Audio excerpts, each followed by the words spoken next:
Yo, good evening, everyone. It's Monday, Airfix and Chill, and we've got quite a few in the chat already, over 100 comments. So thank you very much, everyone who's joined us tonight in the comments on whatever on the right hand side. We've got 7 in the chat. I don't know where John Parker is. I've sent an invite to Nigel, so he may pop on later. But you've got us guys, and I went to Yeovil Model Show on Sunday, or yesterday. I've done a video on it, which will probably come out tomorrow. But cracking event again inside the hot air balloon, whatever you want to call it. Basically, it's like his tent that's blown up with air. It's a sports centre, and it's basically inside a bouncy castle, basically, and you show off your models there in one of the areas.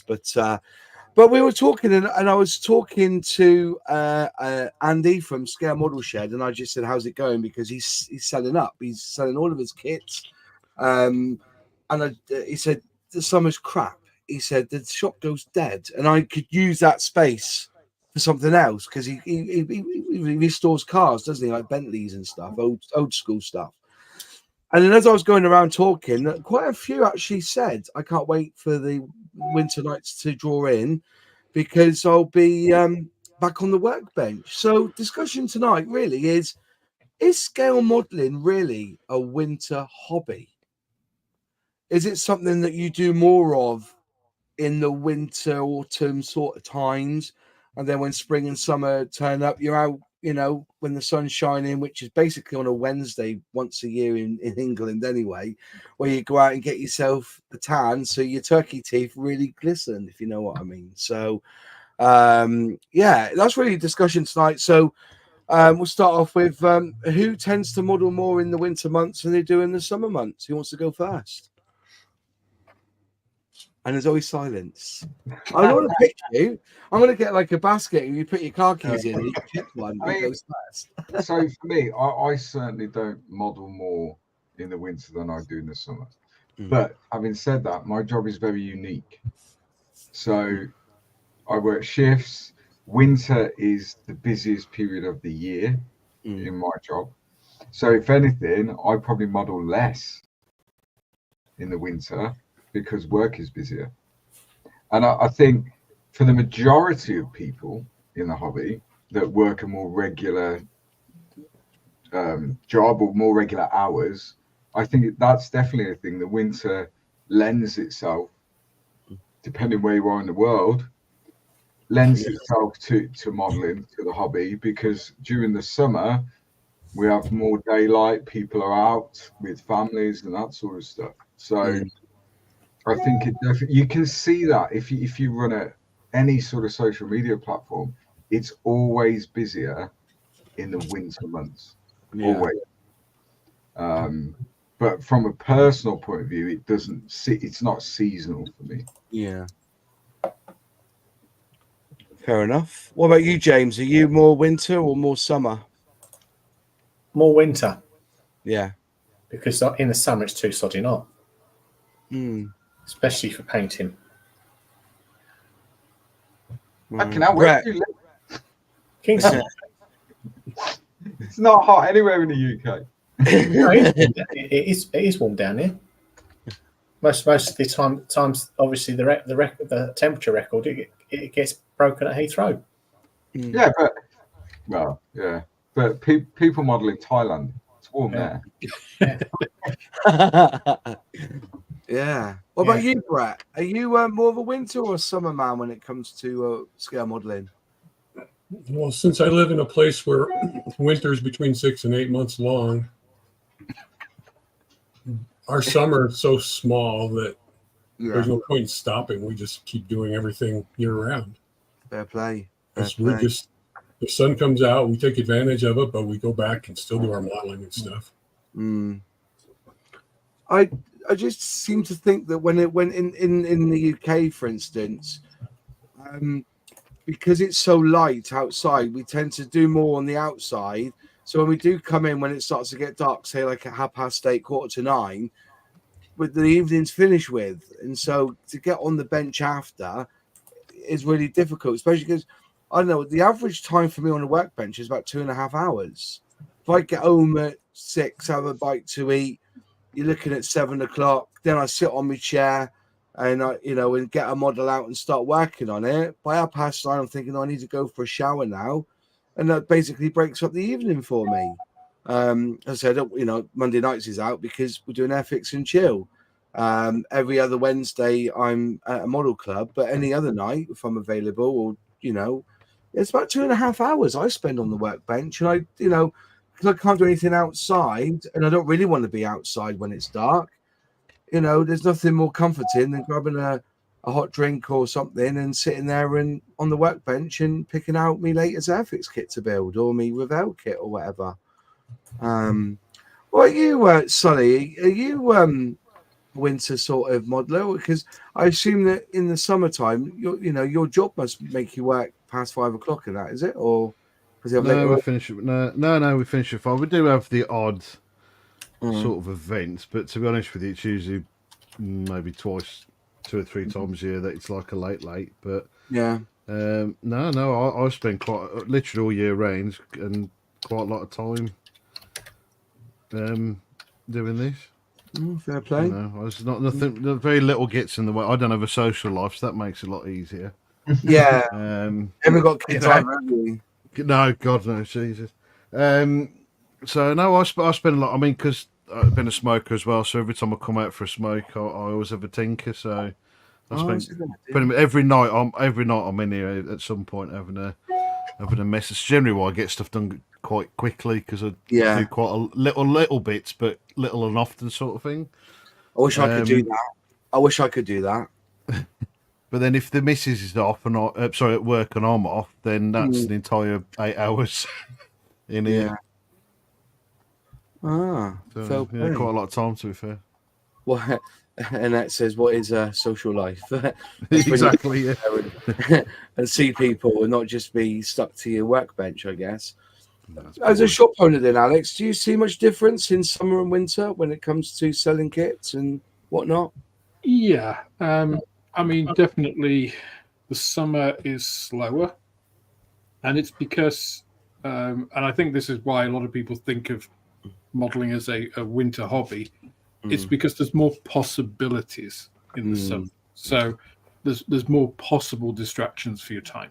So you can go to the pub and sit in the garden and have a nice meal with your mates.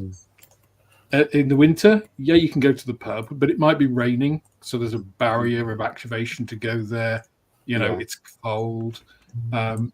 So it's the same in the shop. The barrier of going in is that there are 1,000 other places. There's castles and stately homes and picnics and barbecues and going around your friends and all of those things to distract your kids, and all that kind of thing. Fates, summer fates and things.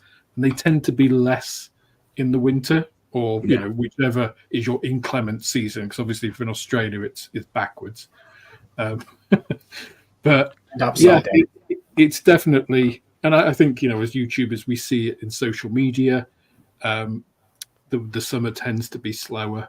And it's the same kind of thing, right? Because in the winter, you don't have to go anywhere to look at your phone or to be on your computer. For me personally, before I started YouTube and the shop, the summer was actually slightly busier for me because a bit like Luke, I had the kind of available hours I had were more in the summer than they were in the winter because my modeling, like man cave, was outside. So it's cold, it was unheated. So like I couldn't really spray at night and stuff. Whereas in the summer, longer evenings, I could charge at the compressor, I could spray to like 10 in the evening, still have light.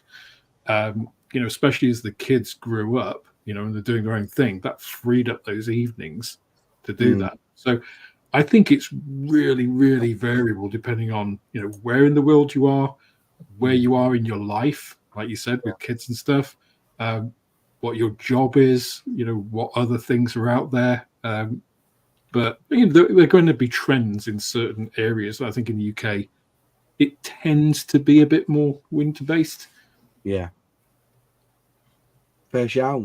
I just, because somebody mentioned to me that I thought, I think, you know, now, and also the buzz of Telford for me, and then the beginning of Telford, then you get there and you come away inspired, and then January hits after Christmas and you've been given a few kits to build, and then March kicks in and that buzz kind of disappears for me.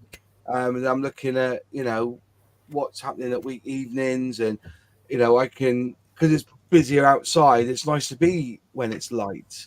When it's dark, I prefer being under the light of you know, a bright light under the workbench sort of thing. So, well, like you say, Moss, you know, come March, you know, there's often, or, you know, February, March, it's that sort of spring cleaning bit, the jobs that, you know, have built up during the winter, you know, because some bits fell off the shed of stuff. It's getting warm enough to be able to go out and do those things now. You've got to mow the lawn, you know, all those things you didn't have to do in the winter. So, again, more things calling for your time that aren't modern. Yeah, fair shout. As a shop owner and a YouTuber now, it's just, you know, I can model anytime. It's great. I guess that's a good thing to have, isn't it? You know. Yeah, I'd still prefer more money, but, you know, yeah, have a proper job. But yeah, but are you still looking for another job, or are you just concentrating on the job? It hasn't been easy. But... No, I can imagine. I can imagine indeed. Going through the chat, a lot of people here are saying that they seem to jump in the winter months and model more. Sam wrote, I prefer natural daylight for modeling, so I do more in the summer, although I usually model in multiple short spells, 30 minutes each, rather than a long spell. If you've got that privilege of being able to do that during the daytime, for instance, you know, my main focus is my antiques and vintage, you know, side of in business. So during the day, I'm looking on inline and sorting things out for internet with auctions and researching pieces and looking at silver and gold pricing and all this sort of stuff. So to actually have that, you know, and don't get me wrong, one thing I do is that when I do my catalog videos, I'll take a day off work. When I do, and I started doing them again, my catalog flick throughs, I always do them in the conservatory because of the glossy paper of the catalogs. It's better to have natural light from my conservatory, where it's, you know, it's light all around, not just a beam of light, which is what happens. Even though I've got diffusers and stuff, it still reflects the paper. But I found in the conservatory, where there's light all the way around on the table there, to record those videos is a lot easier. But other than that, you know, for me, it's always been, if I've got time in an evening, I'll jump on the bench and get something done. Riley Chef Model Shed says, very much a winter modeler. The lakes, fells and garden are my summer pursuits. Yeah. He likes his ice cream. He likes his ice cream, does he? Yes. You can eat ice cream and model at the same time. Yeah. Darryl Masters, right. To be honest, dodgy thunderstorm in summer, I sit at the bench in my budgie smugglers. Because it is warm when it's a thunderstorm. Yeah. It is quite warm, you know. Beneath to when my spray booth was in the loft, I used to sit up there in my underwear. It was so sodding hot. God, the visions. With winter arriving, it's the perfect excuse to get some models done. I've got the next 2 weeks off pre-Telford to get cracking on. When I worked in a model shop, winter's always busier. So, you know, yeah. In response to what's a social life, Richard wrote, what we're doing now counts as a little social. Yeah, that's quite true. Yeah, it's quite true. You can model and eat ice cream at the same time. I've done it. Yeah, I can imagine, you know, with your pint of Ben and Jerry's there and there, you know, or your cookie dough or your fish food, whatever it is. So, Michael Myers writes, I'm ready to do some modeling day or night. However, I can't go more than 2 hours at a time, or my back lets me know about it. Raise your model bench up. I know a guy who's got a bad back, and he's got the bench up to here, just under his chin, and you will be surprised how well it works. Yeah, up here. I never realized it. You know, when I was looking at replacing this bench here, unfortunately, this is a proper my office desk, workbenches, you know, the ones you see them in the old job centre, because it came from a job centre, this one. So many drug deal has been done on that desk, I tell you. But you know, I looked at IKEA to see if I could get one of those up and down desks. But they don't do them in the width that the width that I need, especially the back of it as well. But if I could raise the desk, because I do like standing up modeling as well. I've done it a few times where I've stood up. When I first started modeling, if you see some of my old videos, I had a kitchen workbench, and I had the cupboards from a kitchen unit underneath, and it was a little bit higher, and I used to stand up and model. And then sit down. You used to have a vase of flowers strategically placed, didn't you? But yeah, steady on. But yeah, definitely something to look at. You know, to raise. I made mine. Mine's probably about chest up. Mine's about chest up. Yeah. So this desk is probably the same as yours, but because I got them from work. Yeah. And they removed the legs to the top because they were really low originally. Yeah. But they removed the legs, and I thought, well, I need some new tops. So I've got seven of them, and then I got like I think they're like 4x4 bits. So I made obviously the two legs. Yeah. A brace between the two legs, and then one in the middle. Didn't cost a lot. No, but make it to your own height, you know. Yeah. I know what you mean though. It's good having the self up and downy sort of things. Like Well, it sounds really thing, but if you look at in Chinese factories where they're making the iPhone, you see the benches up here, don't you? Because all they're doing is that, and because closer to your eyes, you clip closer. If you're leaning over, you're leaning down onto your bench. But if you have it up to you, it's one of those things. I'd like to have a bench that's adjustable, or a desk that's adjustable. That's what I'm saying. I think it will help. So, but just if you've got a bad back, try that. Just raise your bench. You'll be surprised how closer you are to the action, sort of thing. And that right. So I used to stand up when I airbrushed. Well, yeah, I always airbrush standing up. You airbrush standing up, do you? Always. I said when I used to stand, I'll say when I used to not really airbrush, but rattle can was always outside. Hanging up on the washing line, spraying away. Yeah. You know what I mean? So yeah. John, you jump in there. You tend to model about the same on average throughout the year, do you? Yeah, because it certainly gets cold here in the winter. Nothing compared to what Brent has to deal with, but it's usually like kind of mid-November through March. It does get very cold, and you're not outside. In the Can summer, I ask you, John? Can I ask you, John? Do you barbecue and model? Do I what? Do you barbecue and model at the same time? Yes, actually, as a matter of fact, I do. Because, I can go. I can put stuff on the grill and come and. It gets very hot and humid here in the summertime. Yeah, I can imagine. Yeah. So it's about the same. Yeah. There's quite a few people quite a few people who stand up now, and airbrush and Phil says I can't work at normal desk heights. I have my bench raised higher. So yeah, there is positivity in that. Just sometimes you find something and it works for you. And like I said, I think that if you find that you got issues with bending over, then raise your bench up, and it's a different experience, definitely. But yeah, I'm just enthralled at the fact that you can get your Tamiya extra thin out, put your fuselage together, and go out and turn over your latest brisket you've got in your barbecue there, John. Do you know what I mean? Flip the chicken, He accidentally gets the Tamiya extra thin and the barbecue sauce mixed up and base the model. Yeah, I was going to say, yeah. As long as I don't put CA glue in my eyes, I'm fine. Yeah, that's fine. Yeah, I was going to say, do you honey glaze the the latest tank you're doing, and then going out there and spraying up the brisket. You know, Yeah, the dog would eat it. The dog will eat it. Yeah. Darman says, I lower my chair at the bench and high it at the booth. So yeah, so another one who thinks of different heights when they're sitting there.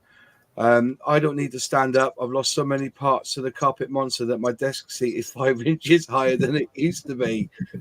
Yeah. When it's like when the missus comes out with the old Hoover, get out of my office. You're not getting in there, that, you know. I still can't find that bloody nose cone for that Spitfire. It was on the bloody desk, and I can't find it. Whether the cat's knocked it off or something, I don't know. But yeah. But yeah, so other than that, then, folks, we either, if we live in the sun and we live in the warm, we tend to do other things and have a social life, and then in the winter when it's cold and murky, we end up at our benches listening to Airfix and chill on a Monday, building a Spitfire. It sounds like. So yeah, fair enough. Stuart Temple, wife, operate the Hoover. LOL, as if. Somebody's got a Hoover, I guess. But yeah, that was what it was, a conversation that I had, and I thought it'd be interesting who jumps in and you know, who models. Another thing about modeling in the winter, with the nights drawing in and stuff, it's quite a cozy environment to sit there and just get on with it, isn't it? You know, you have something on in the background, and then with that happening, you're just there in the moment building the model. I suppose it's quieter as well, I guess, at night as well. When it, you know, I live on a busy main road, in the evenings. I can tell the difference in the winter. From about 7:30, 8 o'clock, that road goes dead. But when it's summer and, you know, when it's quite bright, there were cars coming back from the beach, I suppose, at 9:30. People go and take the dog out and stuff, you know, go for a little bit more of a journey. Nigel says, I find that my views go up in winter months. Well, that's true for YouTube. Yeah, I think our biggest on Airfix and Chill was 250 views, and that was, I think that was January time of last year. I think it was. That was I know. I think one of them was we had a lot to talk about the Airfix releases that day or that week, I should say. But we had a really good night, and that was in the winter months. It depends what you want to do, really, isn't it? So. Reusing the barbecue while modelling. Didn't you say that some paints are flammable, Alex? I think I like the vacuum cleaner to a flamethrower. No, flamethrowers are more fun. Yeah. Flamethrowers are good fun. Yeah. I was searching for the carpet piece that had made a bid for freedom. Found a pea pod lost 15 months ago, and I had hoovered twice. Yeah. That's good. PE's one of them. It's like they're like you can't get rid of PE from your life. That's the trouble. Yeah, that's interesting. My bench is set to model standing up, but I have a draftsman drawing board chair if I wish to sit at the bench. Also gives more storage under the bench. That's a good shout, isn't it? What have you got under your benches? Beyond that's a good one. What have you got under your benches? I've basically got one of these I got these drawers that are on wheels. I put all the stuff I like me masks and me inserts, a few bits and pieces, screws, stuff that I wouldn't generally use, but I know it's there if I need it. Big clamps, like, you know, the big. What they call them again? You know, the squeeze clamps. You squeeze them, trigger clamps. They're in that bottom drawer. And also I've got a few model kits of my compressors underneath my bench. I've got a few models in there. I've got a probably a canopy and the for the Spitfire. Yeah.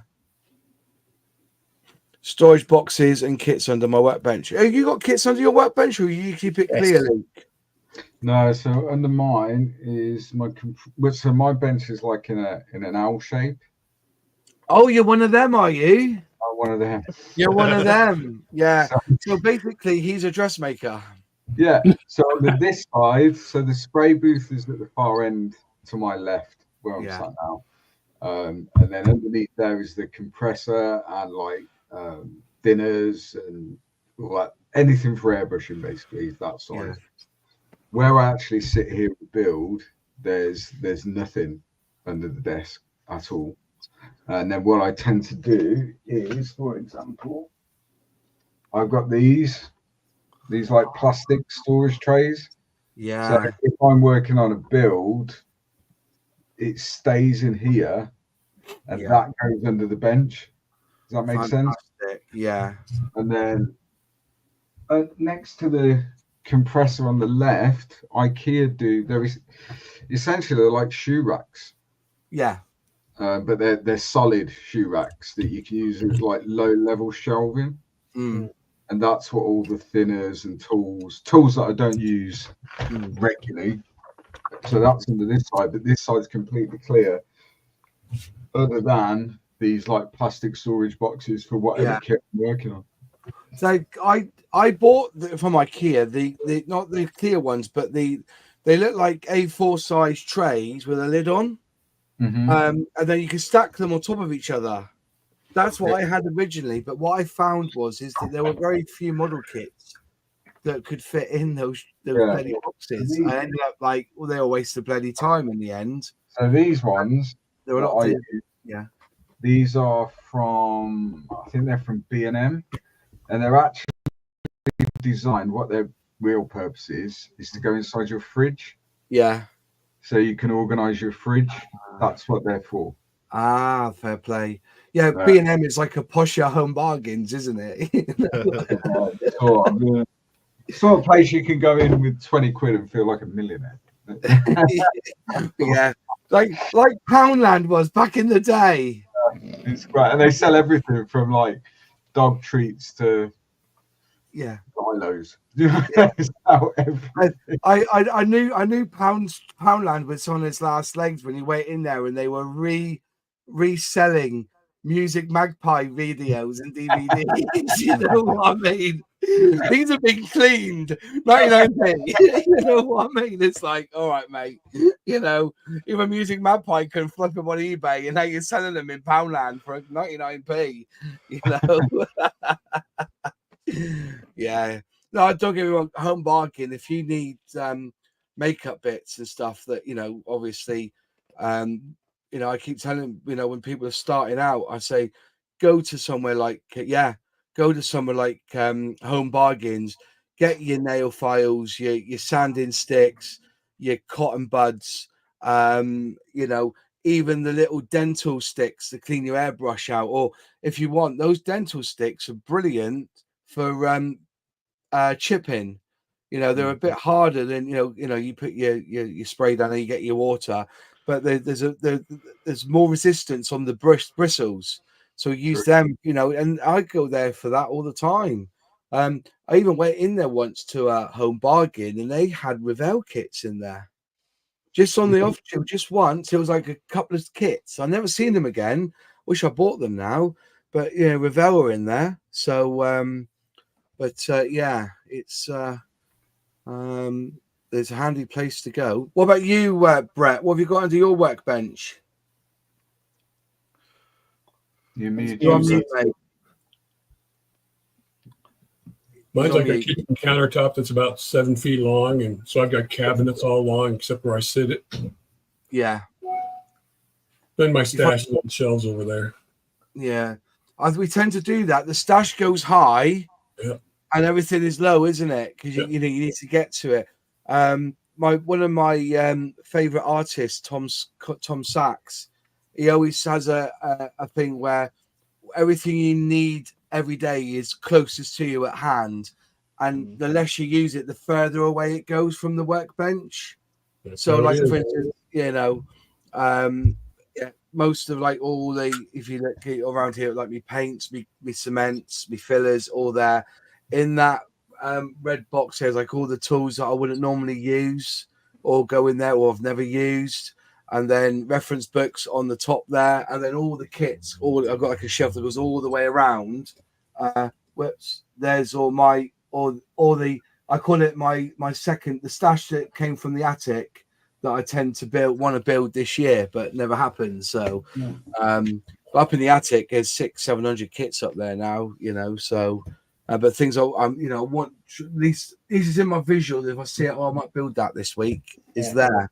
But everything else is, like you say, all wrapped around in cupboards, and but I do tend to find that the stuff that I use more of never gets put away, just ends up staying on my desk. Do you find that?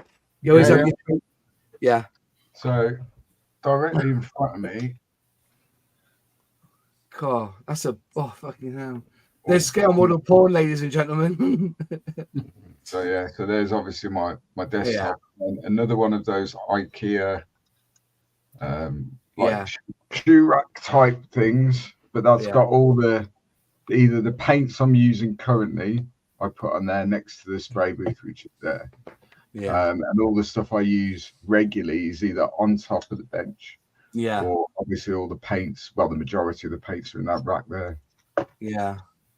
What rack did you buy then for your paints? I didn't. I had it made. You had it made, did you? Yeah. And to be fair, cost-wise, so the ambulance service is a bit like the fire service. Before people join the ambulance service, they've generally had another career. So you've got like electricians, plumbers, cabinet makers. Like you could build a house pretty much from an ambulance station. Everyone's got a trade. So the guy that built my paint rack, his job before he became a paramedic, he was a carpenter. So it cost me, I think it cost me £120, and that was 9 years ago.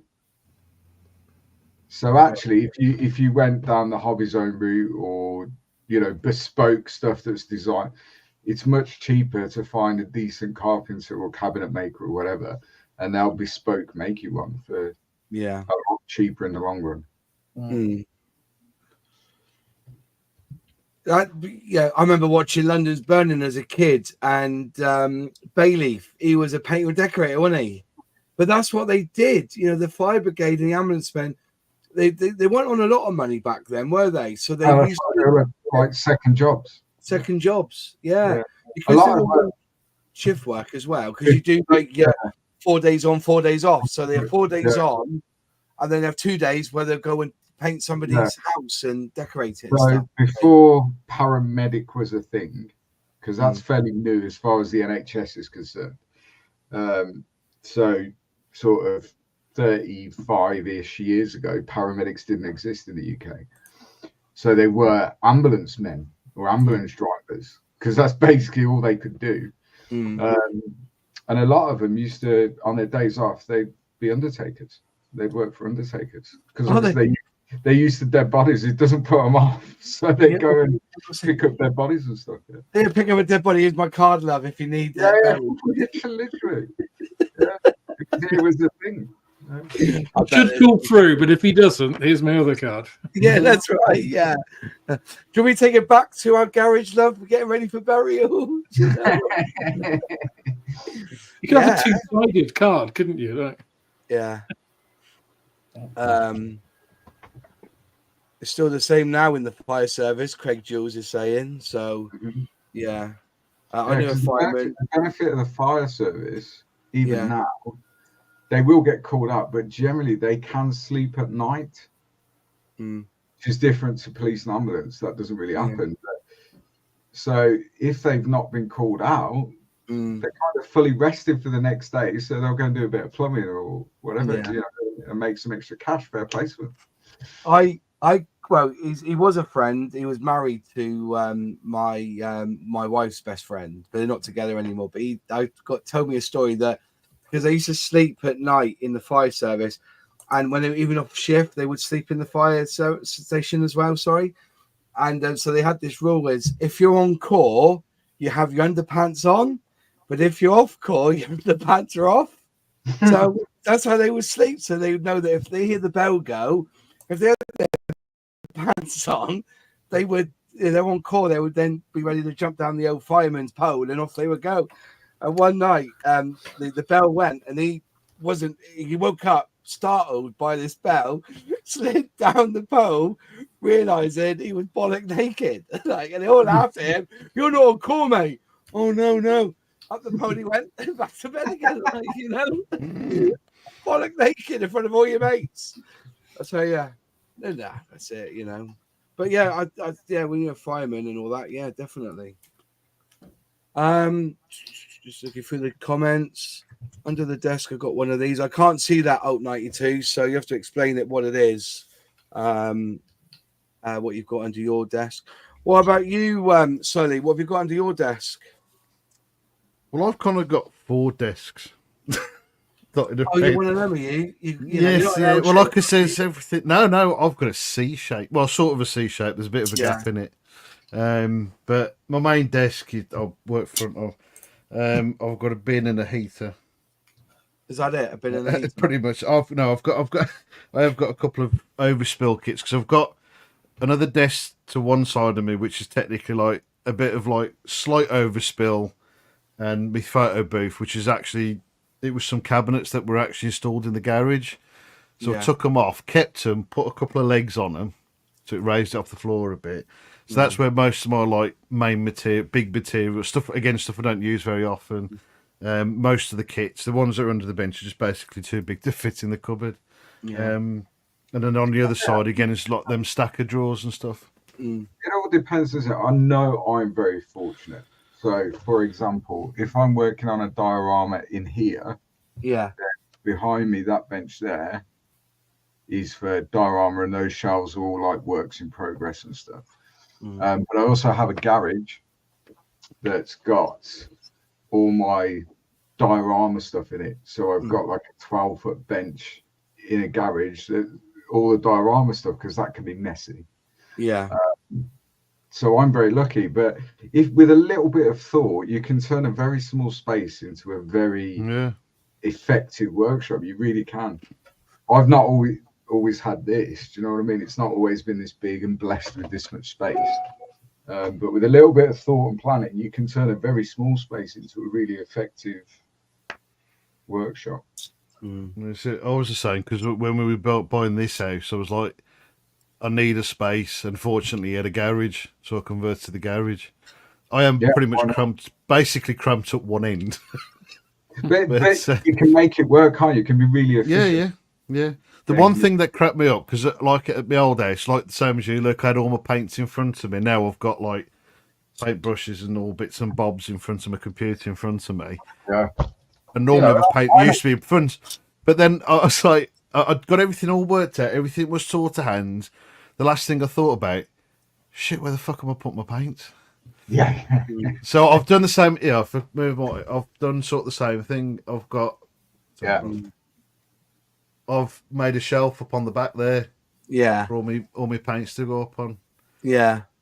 And so, like we've got some members that they've got young families or whatever. They don't have the space to do what I do, because basically I'm forever the bachelor. Do you know what I mean? So it doesn't matter. You decided that now, have you? You're forever the bachelor. That's absolutely, mate, absolutely. Yeah. We used to call them Spencers, years ago. Some of our members are literally modelling on like a dinner tray. Yeah. In front of TV and producing some phenomenal work. Because it's the old adage, even with all this space that I've got, when I'm actually building, I probably build in a space that's no more than an A3 cutting mat. Yeah. So actually, this is a nice to have. It's not a need to have. Definitely not. Yeah. Well, there's a guy I follow on Instagram, War Tour Models. He models underneath the stairs. Yeah. It's a tiny little space, but the stuff he produces is fantastic. But it's just like, fucking, and he sprays and paints everything under there. I'm thinking, sounds like he's Harry Potter. He's a wizard. Yeah. You're a wizard, Harry. Yeah, Dominique's in the chat. So if you ever see Dominique in a hangout or whatever, he has turned his entire living room into his workshop. The point where I think it was earlier this year. I think it was his girlfriend's like birthday or something. They were having a party, so he had to like empty his living room of all this modelling stuff and then get sofas and stuff because his whole living room is just his man cave with all his stash and everything around. It's funny, really funny. But this is true, right? In Japan, and I've got a friend who's Japanese, and he said to me that they don't have a kitchen in their houses anymore because everything's all done communally. So if you have you basically you'll go out to eat every night. If you go to Wagamama, he said to me, if you go to Wagamama's, that's what it's like in Japan. Benches and everything, and you sit down. It's not about I've taken this table for me. No, you sit with everybody else communally. So you don't have dining rooms and kitchens. Yeah. But he's got one of the most fabulous model rooms because they don't have a dining room. You know, they've converted the dining room into it, and the kitchen is basically where their laundry is now because they don't eat in the house. They don't have a cooker. They just every night they go out, and because it's all communal like that, food is so cheap because it is cooked that way, and that's what I'd love it to be like that here because nobody wants to cook. And it doesn't eat shit either. It eats really good food, like, you know, not fatty food. And, you know, for us to go out, it's all like takeaways, bring it home if you don't want to cook. You know what I mean? But for them, they'll go out and have sushi and all this, and it's all wholesome noodles and rice. You know, it's I'd love to, if I could live in Japan, I would, just for the food. They're building in Birmingham city centre because obviously any large city centre living is very expensive because space is at such a premium. So they're building an apartment block currently, and none of the apartments have kitchens or dining rooms or any of that. But then on the top floor of the apartment block they're building is like a communal kitchen, dining area for all the residents.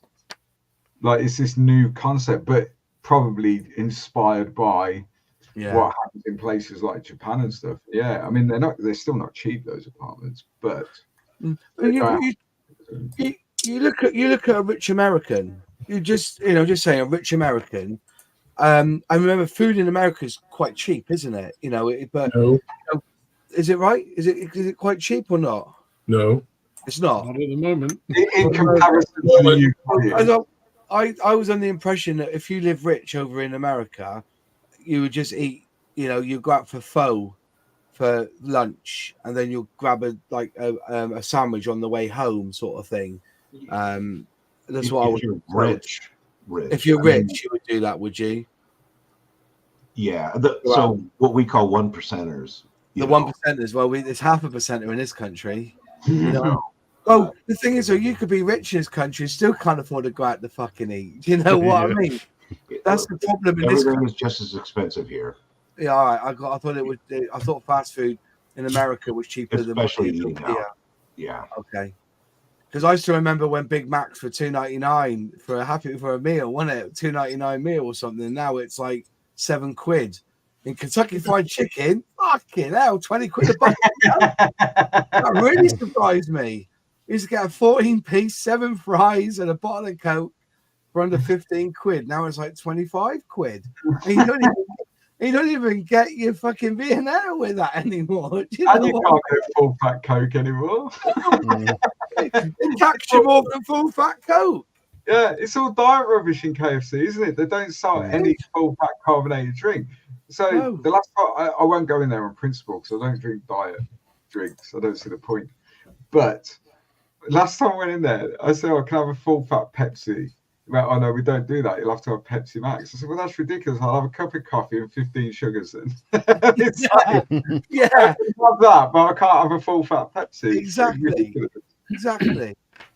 You know, it's ridiculous. But no, I was just saying, you know, but they, you know, there are now rooms where they used to have the kitchen in the dining room and they would build. Yeah. But I think if you speak to a modeler now and they're in their 50s, they haven't moved house and downsized. They've used where the kids have got married and buggered off. They've now made that into their model room. Yeah. And then, and they can do what they like then. So, which I think is a nice idea. See, I haven't got children, but we've got, basically a 4-bedroom house. And I made this room into a model room, and it's still not big enough because the attic's it doesn't matter how much space you have. Yeah. It will never be big enough. No.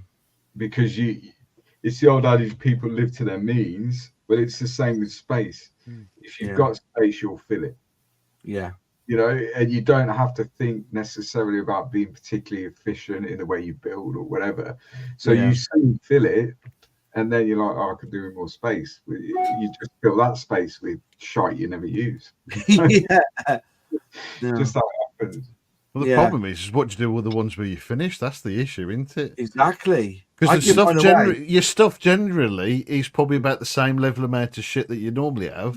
It's just the ones that you finish that you got to find somewhere to go. Absolutely. I mean, some of them might have ended up in the loft. Yeah, a lot are in the loft, a lot are in the garage. I don't display finished builds really, because once I finished a build, I've lost interest in it. Oh no, I've got a small section of cases, but I've got a fridge I need to get out because we need to have the kitchen redone. I need to get this fridge out. It's a double-breasted fridge. But once that's done, I've got more space for display cases. Yeah, I will say that I've given quite a few kits away over the years that I've built. Some in the library up the road. I've got some, the lifeboat station next to it. There's a kit there. I think my brother's got a couple of kits and stuff, and and when people say I've got an interest in, so I give them the kit. But up in the attic, unfortunately, I've also, because I've never built really dioramas. So when the model's built, it gets wrapped in cotton wool and then put in a big thing, which unfortunately over the years of moving house and that box has been moved around and everything, a lot of them's damaged in them anyway. But I keep 10 or 12 in a box that I take to model shows with, but that's it. Once they're built, you have no interest for them, and what you can't really sell them. I've seen people try to sell them on eBay and they go for bugger all. But then again, if you make something and you've had all that pleasure out of it, and if you're not greedy and you say, look, I've got a built Spitfire here, I want 30 quid for it, and it sells, that's another 2 Spitfires you could buy. Yeah, one of our admins does that. So he sells his complete builds on eBay, but he doesn't really put a reserve on them or whatever. So even if it's cost him like 200 quid in aftermarket and whatever, if it goes for 40 quid, he'll just sell it because he then buys other stuff with because all it's going to do is sit on a shelf and gather dust. That's all it's going to do. Really. Well, I'm not allowed to put on display. I'm not allowed on display. Can I just mention something, Ross, on that, the cost of kits and all that stuff? So I was contacted last week by someone who wanted a commission build. I won't say who it was or what they wanted because it would give it away, but they wanted me to build something for them. So I don't do commissions as a rule. You don't? Okay. Unless it's like, like friends or family, or then maybe I'll do something for them. But in general, I don't do them. But because this person had a link to the subject matter, I said, well, I will do it, but I think you're going to be surprised at how much it's going to cost. So what people need to realize is the time and effort that people put into builds. And even if you were doing that for minimum wage, so in the UK, minimum wage for someone over 21 is just over £10 an hour. Well, if that's going to take you 50 hours just in labour alone, and bearing in mind what we do is not minimum wage work, it's skilled work. Using an airbrush is a skill, building is a skill. So people expect commission builders to basically the price of the kit plus 50 quid. Well, no, it's not like that. Time is valuable. Time is very valuable. And if you're committing your time, 50 hours of your time to produce something, then it's going to cost money, I actually worked one out. There's no point getting offended when you get given a price and say, well, that's ridiculous. It's expensive. Well, it is expensive. because it's my time, and my time is expensive. I worked one out the once I'd done. It was a 72nd scale spit, Ed Hard, Profi pack. It was a family friend, so it was a birthday present, so I obviously wasn't charging for it. And I think I worked it out on minimum wage, how long it took, and I think it fell, and it's a 72nd kit as well, with no real extras or anything, just under $1,000. Yeah, which is reasonable because of. If you were charging £200 an hour, Sully, then generally that was at minimum. Honestly, that was at minimum wage and a small scale. Because normally when I have them in the past, so like on average, because I won't do a 72nd scale normally unless it's like a bomber or something. Excuse me, but normally a 48 scale kit, depending on what it is, but on average about 150 quid, and that's really selling myself proper short on it. Really do you know what I mean? I know it's really short, but you know it's. But then, even then, like he says, I've had people going, "Well, that's a bit much." And well, what do you expect? Like he says, I've got to paint it. I've got to use my time that I could be making my models to go on YouTube to make money. I'm doing your shit instead. Yeah. Well, I don't know. Can I just say, right? This I've just putting it out there. Surely the pleasure's in the journey, because I don't build models. When I build myself a model, I don't bill myself £15 an hour for doing it. No, but you're building what you want to build the way you want to build it. Yeah, I get that. And when you're doing a commission, you're building something that maybe you don't want to build in particular. You're not interested, and you're building it to a specification by the person you're building it for. So you're building it to their specification. So you're not doing it for pleasure. Because you're not doing it potentially the way you would do it, or a subject that you would choose to build. That's like me turning around to you, Mars, and saying, "Can you build me a Warhammer kit?" Well, you've probably got no interest in that subject matter. So therefore, you're then but I would still enjoy the journey of building it, and that's the pleasure I get from scale modeling. Yeah, well, you saying that the last one I did, right, and I only finished it a few months back. I mean, admittedly, there was a lot of things going on. I moved out. Nearly took me 2 years to finish, and I fucking hated every single minute of it. That's fine, but I was just saying, like, I did that one. Say, for instance, the one that I did for the lifeboat station, right? For me, you know, I would never have sold. You know, they give me money, I would never have taken it. If you're going to give me money for it, put it back into the fund, sort of thing. Absolutely, but you'd have built that lifeboat anyway. Pardon? You'd have built that lifeboat anyway. Yeah, that's what I'm saying. But it gave me even more credence the fact that they would like it on display. Yeah, absolutely. Actually, kick me up the ass a bit quicker, to be honest. If I built something or I am building something, and someone such as an organization, a museum, or whatever said, "Oh, we would like that," they can have it, because all it's going to do is go in the garage, you know. But when someone wants you to build a specific subject where you're going to have to commit 50 hours to build it to the way they want it built, well, I could go and do 2 overtime shifts at work, which is half the hours of that, earn more money, and then I can spend the other 30 hours building what I want to do for my hobby and my pleasure. You know, so that's where the difference lies. Yeah, I think you're right. I think people do not understand how long it takes to build a model. No clue. No clue.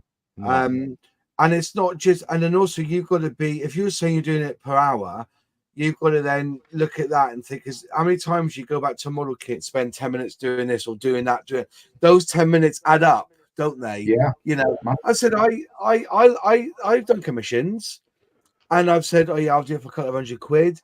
And they go, yeah, that's really good. Yeah. But for me, it was the journey of doing it, because it gave me a reason to do it, because I would never have built it anyway if it wasn't for somebody who wanted that particular model. And I got enjoyment out of it, knowing that they were going to have that in their front room, or one of them was made into a trophy, I believe. I think it was a lorry, and it was made into a trophy for somebody, you know, like a retirement thing, you know. Was that for 10th place? But yeah, it was for me. Long as they covered my paints and that, you know, in a little bit of time, But don't get me wrong, because it was a commission build, it kicked my ass to get it done as quickly as possible. That's the problem. Yeah. So for me, because this isn't my job, Yeah.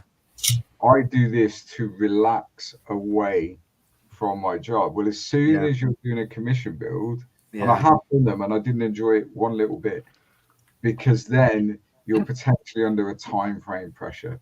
You're under, they want it done in a way that you wouldn't do it. For example, I did a Challenger 2 for someone who didn't want it weathered. Oh, yeah, exactly. He gave me the ick. How are you gonna hide all those mistakes? Now? but it's just not how I would have done it. But the person wanted it that way because it was actually a gift for someone who used to drive Challenger 2 tanks. Yeah. But I wouldn't have done it that way. And when I handed it over, although it was a good finish and everything else, I just wasn't. It wasn't finished, was it? It wasn't finished. It wasn't finished because I wouldn't have done it that way. So I've had to do a couple like that. I steer away from them really because it takes the enjoyment away. It takes the relaxation away. You know? My first commission, I actually managed to, because they wanted a clean model. It only took about 10 minutes to convince them otherwise. I was quite chuffed with that one. But yeah, it's for me, because the way I model, if it's not weathered, it's not finished. Yeah, absolutely. Just going down through, somebody said that they do. Oh, you go, Stuart Templeton. I build 20 plus models a year and still generally use my humble workstation. I retired mine when I got this bench here, but I used to have the humble workstation on the bench. And what's that? That's A4, isn't it? Is it an A4 size? It's A4, A3, and I think it's A4 the map, but it's actually like A3 is the size of it. Yeah. But they sell really well. There's a Revell version, which I found really hard to use. That's why I went to the humble one, because instead of round pots to put stuff in, because they all fit the humble pots, but you can fit the Vallejo paints in them as well, if you know what I mean. But it was all square, like, because the aqua colors were all square pots, weren't they, and stuff. But you realize that with that, with the way that plastic they use for those humble trays, you can use the sides. There's like a little bevel on the side, an indentation, where you can mix paints and all sorts, and it won't burn. You can put Tamiya extra thin or poly cement on that plastic, and it won't burn through. It's really hard plastic. It's an ABS plastic, I think. Yeah. So you could do all sorts with it. I had mine for ages. The only con I found was that if you bought the workstation, you had to buy the mat separate. But be fair with them, any mat that A4 size would fit it. So you could buy that humble workstation for, I think it's about 19 quid, and then go to your local Hobbycraft and buy one of those A4 cutters for that, or Amazon for 2 or 3 quid, and it would fit in that gap. So fair play on that. So yeah, but as I said, I had one for ages, and they are very useful. When in the days of using, when I was hand brushing, you could sit in front of the telly and model with one of those workbench things on you. But nowadays, I've gone past start sets again and whatnot. It's back to what I was saying earlier. Even with all this space, you generally end up in a fairly small area on your bench. That's where you're actually doing the majority of the work. Yeah. So that makes perfect sense. Dominic said, yes, I know a few commission builders and painters in the Warhammer world. If you do it right, you can make a pretty good living out of it. Yeah, before Warhammer, you had military figures, the Britain, the lead ones. I know people who do paint them up with enamel paints now, and they will charge £25 to £30 a figure. But the beauty with them is you're doing armies, you'll be there all night, and you'll do the black boots. Then you do the red tops, and you do them one at a time, 1, 2, I know people who do that all the time, and they've made, they do like sets of armies. Whereas Warhammer, I think every single one's individual, isn't it? You end up painting them. It's the same thing. So if you're, is it? if you're doing, say, a squad of 10 Mm. figures, it's almost a bit like a production line. That's how you Yeah. would do it. So you would do the weapons, then you do the armor, then you do. Mm. So it's the same sort of process. The difference with Warhammer, I guess, most people that would commission someone to paint a figure or whatever will be a particular character within an army. So you want it to be a bit more special, etc., because of what it is, and then they sometimes will go to commission painters. But some top commission painters in that world, they charge by the millimeter. The millimeter. Yeah. Crumbs.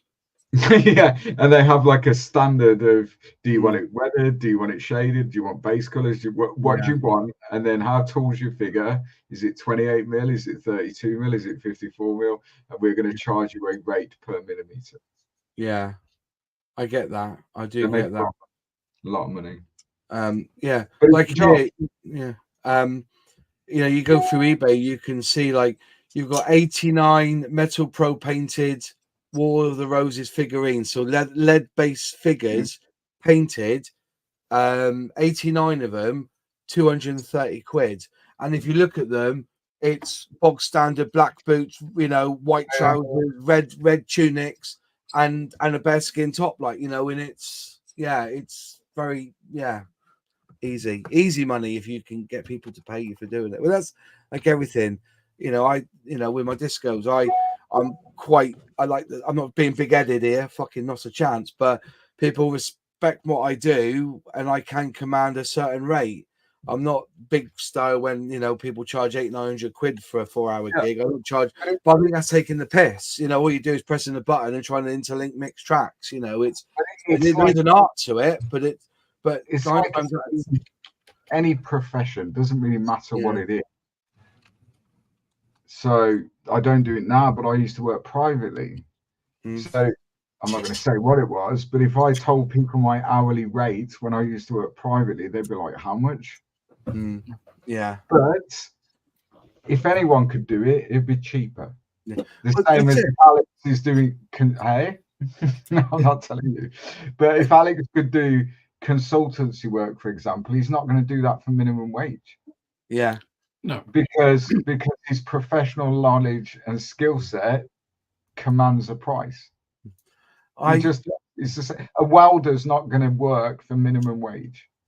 Well, I can tell you the last commission quotation I gave for consultancy was I can't remember what it was. I think it was a 4-week thing, and it was £16,000. Yeah. So yeah, it's not cheap. No. But if you wouldn't charge that for modelling. Yeah. if anyone could do it, exactly, it wouldn't command that price, would it? It's just you're charging for. It's like the old story of the guy, you know, who fixed a diesel engine by going up and hitting it with a hammer. You know, charge 10 grand, and it's just like price for hammer $10, knowing where to hit 9,990. Absolutely, you know, you're paying for the 28 years of commercial experience, not for, you know, a written report, you know, written on 5 quid's worth of paper. I was just going to say, I think that's it in every trade. You know, I'm not trying to get scam on him, but for instance, it's also your experience counts, like, and your equipment. Like for me, I quote for this wedding, and I said they wanted me there from 3 o'clock in the afternoon with my equipment to do speeches, the cut of the cake, first dance, all the way up to midnight. And so I said 650. Okay, going rate for a DJ for that sort of time for a wedding with all the equipment and everything. And I didn't hear nothing back. And then about 2 weeks before the wedding, they contacted me saying, "Are you still available for this wedding?" And I said, "Unfortunately, I'm not. I'm already booked up for another wedding." And they went, "Oh, right, because the guy we booked, he can't do it because there's no Wi-Fi." And so my ears pricked up then, and I said, "Oh, right, okay." And I just said, "How much was he charging you?" He said 250. And it turns out it was a lad who based himself on Spotify for his music. And he didn't realise. A pair of speakers. And the wedding venue in Taunton is in a barn, nowhere for anywhere. you know, when I've got 260,000 music tracks on one hard drive, I've got every bit of music going all the way back from, you know, Cotton Spit all the way up to the latest trance. And every month I pay £40 and I get the latest downloads of all the latest releases, even if they don't even chart. It's like the TikTok versions and all that. I get all that onto my hard drive, but I pay up for it. And that's why I think I'm value, because I'm not reliant on a Wi-Fi system. You know, well, that's it. You're paying for your equipment, your experience, the ability at 11:30 on, you know, the Sunday night for somebody to come up and say, "Oh, could you play whatever?" Yeah, and you can be like, "Yeah." Yeah, that's it, exactly. And it's like, that's it. It's just like, rather than like, "Can you play this? No. Can you play this? No. Can you play this?" Yeah, exactly. Yeah, that was shit, wasn't it? The only times I've ever said no, for a track is Gary Glitter and R. Kelly, because I haven't got them anymore. You think I'm going to play Ignition anymore? We're all shitting ourselves, but with this, you know, all the other stuff that's going on with P. Diddy. How many times have I had as the first dance? I've been missing you by P. Diddy, you know. Every time around, we've gone around. Never, you know. And, you know, I'm worried about losing Justin Bieber. You know, like I said, you know, like I said, you know, we shouldn't laugh about it really because they're heinous crimes. But I tell you what, we were all shitting ourselves with Michael Jackson because how many good tracks he's got. Imagine it, you know, we won't be able to play him again, would we? So yeah, but everything else I've got, by the way, in my repertoire, but things like that, R. Kelly and Gary Glitter, Ron Farris, and things like that. That's why you need to just listen to metal. Yeah. Yeah. You know what I mean? You know, you can't play it because we don't have those photos. You know. I remember years ago when Gary Glitter first got done. He locked up in like Thailand or Vietnam or something. Yeah. Well, Gary Glitter wrote one of the best Christmas songs in the world, Rock and Roll Christmas. Yeah. Absolutely fantastic. And one day I was scrolling through and they wanted a Christmas mix.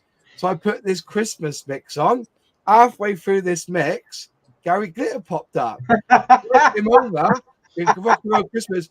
And I said, it's all right. It's not Gary Glitter singing it. I said, it's a cover.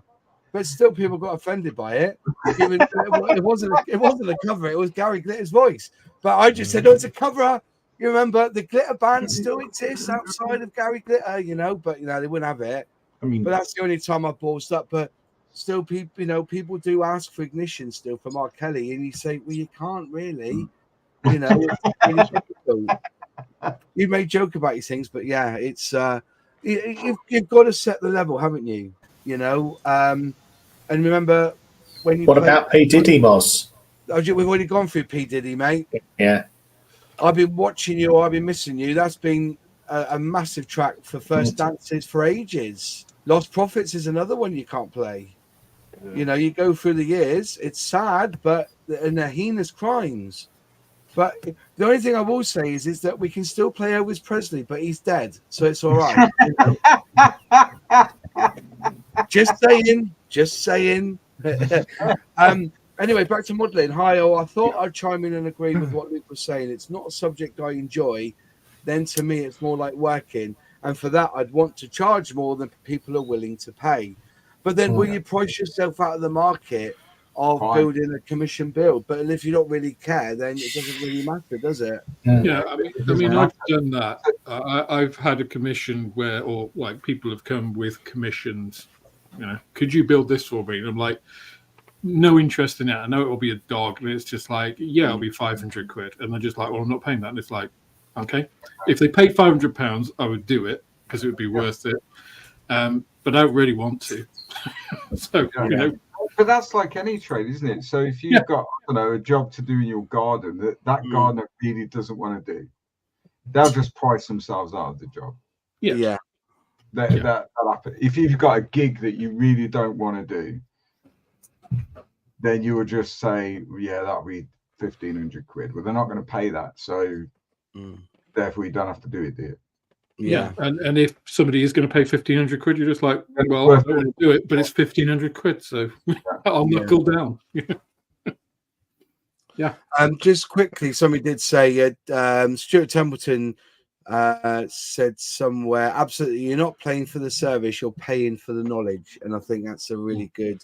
That's a very really true. good I mean, way to do it. take my job for example. I earn very good money. Do I actually use my skill set very often? No. However, if that call comes in where that skill set's needed, that's what we're paid for. We're like an insurance policy. Yeah, you don't want to be able to use, pay car use insurance, it, but house insurance, and all that. We never claim on it, but the day we need to claim on it, it's there, isn't it? It's the same principle. One question is from Nick Micklethwaite. Question. What was the cost of the Lotus, Alex, if you can say? what was the cost of the Lotus? Yeah, was that for you, Alex? Oh, the commission. Yeah, it was expensive. Yeah, fair enough. I don't think that. Michael, but he was very happy with it, and actually I enjoyed it. Yeah, it was a bit of a ball ache because it was an old kit. You know, it wasn't Tamiya kit, but it was a 70s Tamiya kit. It had issues, but I mean, I did stuff on that because it's also the client, right? Yeah. I know the guy. He comes into the shop. He's a regular customer. He's a really nice guy. So it's like I will do stuff for him that I might not do for other people. Yeah. Which, as Luke said, it's exactly the same as other trades, right? You know, my dad used to do plumbing jobs for his friends and stuff that he wouldn't do for like general people. Yeah. You know. Interesting question here from Mike Orton. I'm surprised to hear that some or all of you don't keep or display your finished works of art. Do any of the panel tonight keep and display their own work? Right. Let me let you into a little secret. I'm married. If I put anything out, it will get moved or put back where it should belong. Okay. Secondly, if it like for me, if I want it on display, I've got to fucking dust it. Okay. That's one of the rules. Okay. That's why I end up with pictures around the house, not works of art. And thirdly, I do keep some for display in a box that I take to scale model shows, but ultimately, no one really comes round to my house. The only people who will see that model is me or a tut from the wife when she of the fucking kid. You know what I mean? You know, and also I don't know whether it's just me. The way we got our front room and our dining room, it would look out of place there. Yeah. I know I'm not being horrible, but I'm just being from an aesthetic point of view. Our front room is a place where we sit down in comfort, you know, and sit and watch telly, eat, and the idea of having a tornado and that it doesn't go with the aesthetic of the front or the room. But that doesn't mean that I've had my pleasure in building it and learning technique and fucking it up and getting it right. That's for me scale model building. To have it there, and also the greatest gift is somebody would want that kit, you know, free of charge sometimes, and they want to have it for themselves. That's the ultimate glorious crown because it means they appreciate your work as well. But for me, have stuff. I've got little bits around that I've got, but ultimately, no, I don't have it generally on display because my house isn't a museum. And nobody really, you know, people, family do come round, and I have friends come round. You know, if we have a poker night or something, you know, they come round. But I don't. They're not out because at the end of the day, they're just what they are. So yeah, no, that's me. That's me out on that one. So yeah, I don't know how you guys see it. What's your thought? I'm very similar to that. The only ones I keep, so there are builds that are in the garage in storage boxes that I take to shows, and because obviously you need to put something on the table. But generally, I don't keep in the house any finished build. I think there's 5 on display at various in the spare room and blah blah blah. But they're ones. Don't want to sound like a twat, but 2 of those won gold at Telford, 1 won a silver. 1 is a vehicle I used to work on. So there's a significance to them, if that makes sense. but they're the only ones. They're the only ones. What I generally do is my modelling year runs Telford to Telford, so sort of November to November. Like Spencer Pollard's the same, isn't he? He's Telford. When I come back from Telford this year, a lot of the builds that I've done this year, stand by for the chat to go nuts.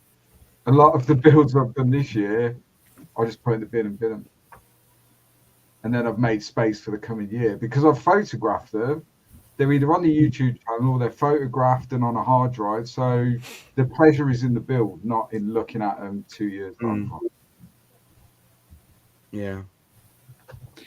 I mean, I'm lucky, I guess, in that it's a good reason to have a model shop. Is to display stuff because it does two things, right? It shows what you are as a shop, and catches attention, and it's also you're preaching to an audience that would appreciate it. It's like going to a museum. It's a self-selecting audience. Yeah. So the people that come to the shop look at the models and they appreciate them because they're modelers or have an interest in that, which is nice. For me personally, it's nice when somebody comes up and says, "Oh, did you do those, in the window?" And it's like, I really like X, whatever it is, the Sea King. The Sea King gets a lot of attention because I'm near Yeovilton. So there's a lot of people that used to work on Sea Kings, either fly or maintain them and stuff. And that's really nice. Or got rescued by a Sea King. Or got rescued by a Sea King. Yeah. But I mean, in the house, again, much like you, Moss, there's the dual thing about it doesn't really go with the aesthetic. I'm not really the sort of person that would want to have, like say, a tornado and stuff to look at. It's like that doesn't. It's not kind of me. My dad would have done and did when he was alive, but that's not kind of what I'd want. And Maria would be like, yeah, she's just like, why are you putting your shit there? Would be yeah. But I do have display cases in the wall-mounted display cases for some of my old 72nd scale stuff in my man cave, which are not all of the ones. Unlike Luke, they're not significant in terms of winning contests or anything. So some of them are a bit crap. But they represent. I mean, they're still significant in the way that Luke said. They mark certain points in my modeling journey. Yeah. I can look back and think, actually, I was a lot better than I thought I was back then, or how much I have come on from this model, and the mistakes I made on it. So I like to have them because, and they've all been photographed and stuff. Some of them were that long ago. They were actually taken, and I have physical photos of because that was the only way to do it. But it's still quite nice to actually see them. There's something about a physical representation of something which is quite nice. But yeah, I mean, most people I imagine don't have the space, and I mean they're all in display cases because dusting. I mean, good God, who wants to dust? Right. And dust gets everywhere, even in the inside of canopies that are sealed with Tammy Reaction and Vallejo putty, and dusting, but also I was just saying, I have got a lot of friends, but once they've been to my house one or two times, they don't even look at the models that were there, and They're not coming to your house to look at models, are they? No, they come to chat, watch telly, or win money off me, basically. The fuckers, you know what I mean? But it's that's poker for you, isn't it? But there's some nights I take money off them. But it's that's the way it works. But yeah, sometimes, mind you, to be fair, when I had that what's it called? That hocker kit, the Lamborghini on the dining room table, because of the sheer size of it, that did get attention. But I can assure you, it was only on the table until I finished building it, because she would not want that in the middle of our going a road bike. You know what I mean? And there's this ugly yellow car there just looking at us, half built. Even in the display case, it's all right. It's in the loft now. Do you know what I mean? It's that's one that I probably will sell. I'll probably whack it on eBay but collection only. You know, if somebody wants to give me 200 quid for it, they can. But you know, it's there now. As I say, I've got 8 or 9 bits to do on it, and it'll be completely finished, and that's it. But at the moment, it's up in the attic. So, yeah, it's one of them. But for the time, you know. But that's the funniest thing, you know. Sometimes half-built kits give you more attention than a kit that's fully built. You know what I mean? So yeah. But yeah, I'm running out of space. I'm getting rid of the wife, divorcing. I mean, oh right, okay. either your Tamia Churchill or your wife. You're going to stick with the Tamia Churchill. Yeah. Oh, here you go, Simon Richards. I'm shocked how many people bin them. Good job I live in my dad's back bedroom. I just buy more shells. He taught me how to make them and loves it. Fair enough, mate. Yeah, it's fair enough. I mean, it depends. It depends on your. Everyone enjoys the hobby in a different way, don't they? Everyone enjoys the hobby in their own way and has their own motivation. And for me, the enjoyment is the build and the painting, the finish. Once it's finished, I've lost all love for the subject, really. So there would be no point me keeping them because it's just clutter. And like yourself and Alex have said, it doesn't match the aesthetic of my house. So it would just look out of place. So unless there's some personal significance to it, and that doesn't mean necessarily that it's won a gold or it's just a significant part of your journey, then yeah, I'll keep those. But the rest, they just go in the bin because I've had my enjoyment out of it. I do see them as disposable items. Yeah, absolutely. What's that? As a beginner, I like to keep some stuff around for confidence and stuff. Every build you build, mate, you get better. It is. And when people say, you know, oh, it's not as good as my last build, it's bollocks. You know, you've got to the end of the journey, and that model has probably tested you in it's probably what was it they say when you build muscle? You know, some muscles hurt a bit more because they're not being used as much.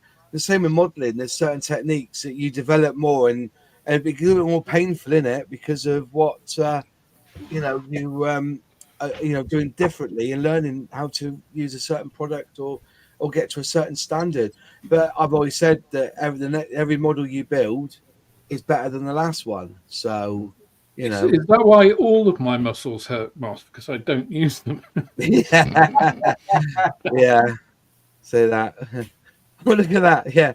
World of Plastic Modeling, Tony Robinson in 22,300. Oh, hi, look here, a 1/72 Spitfire. Pop this onto the British Museum.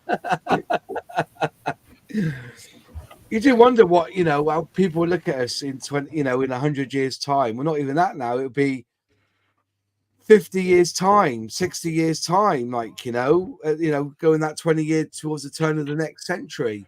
How they would look at us for building scale models, like, you know. Don't be silly, Moss. There'll be nobody alive in 60 years. What are you talking about? Yeah. Yeah, definitely. Our new cockroach overlords. Hey. Let's not go down that political road. But saying that, I had a bloke today, because, you know, as you know, we've got the Scale Model Club Facebook group, and we have a rule on there. We don't have swastikas on the models. You have to cover them over with either or edit them out in your photos of your completed builds. And it's not us at all. Sully can back me up on this because we've had the warnings. Facebook do not like the swastika on any group. You put a picture up, you know, you only get so many chances before they take they close the group. They warn you. We've had one warning already, and I don't want a second one just in case. So we make a rule that you don't. Then people don't read the rules. Obviously, they put a picture up of their latest build with swastika on the back, and then we have the argument, don't we, Sally? Oh, you're trying to change history. No, we're not. we're trying not to get our ass chewed by Facebook and remove a group that's got a really good presence online. So yeah. I keep my builds, if not in a display, then in storage. I've never understood making something then throwing it away. Whilst I love the building, I would lose interest if I had nothing to show for it. But just think, right? What I know you keep them as a keepsake. What intrinsic value is it keeping it? I don't think it is an I completely get where Stuart's coming from. It's kind of I think it's the emotional connection with it and the kind of the reminder of the experience. I think if you've got a physical thing, and again, like Luke said, he's absolutely right. We all experience it in different ways, and there's no right way. And I think it is hard for people who throw stuff away to understand why people would want to clutter their houses with it and vice versa, because that's just different types of people. But both are absolutely valid. So. Yeah. I mean, the way I don't know, immortalize a build, if you like, rather than keep the actual physical model. Yeah. Once I've finished every build, it's photographed, it's put on certain social media platforms, it's then put on a hard drive. Those pictures are stored on a hard drive that I have forever. I can go right back to the first model I ever built. It's on that hard drive.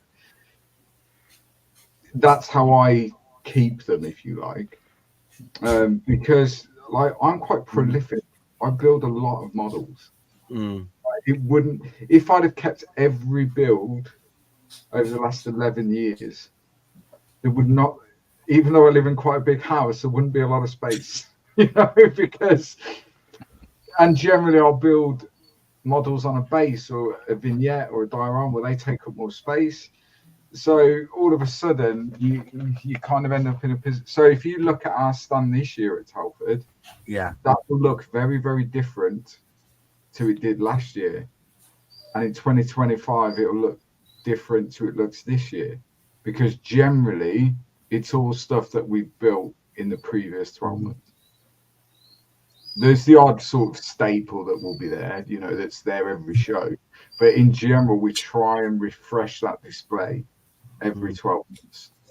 Yeah. Because we're all quite prolific and we throw stuff away at the end of the year. I think for club as well, that's quite important because unfortunately, I intended to go to Yeovil Model Show yesterday, and I ended up not being able to go. Wow. But one of the things that you do see sometimes with regular shows, and Yeovil's quite a good one because it's twice a year, is you'll see the same clubs with the same stuff. Same stuff, yeah.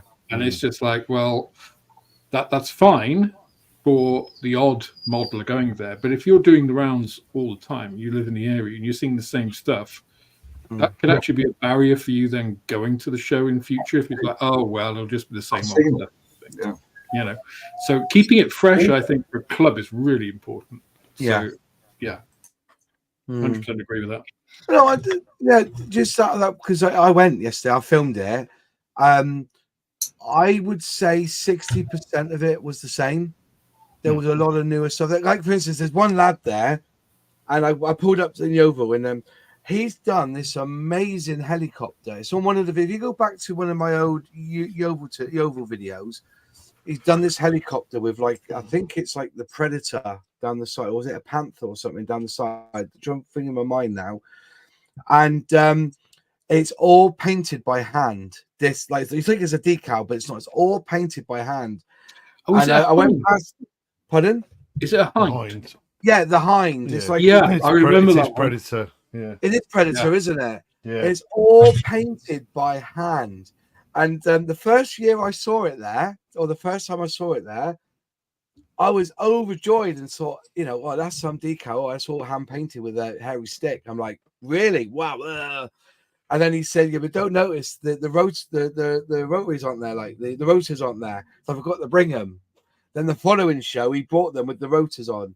Anyway, I saw him there yesterday, and I said, where's the helicopter? I was going to film it. And he goes, didn't bring it. it's time to change it, mix it up a bit.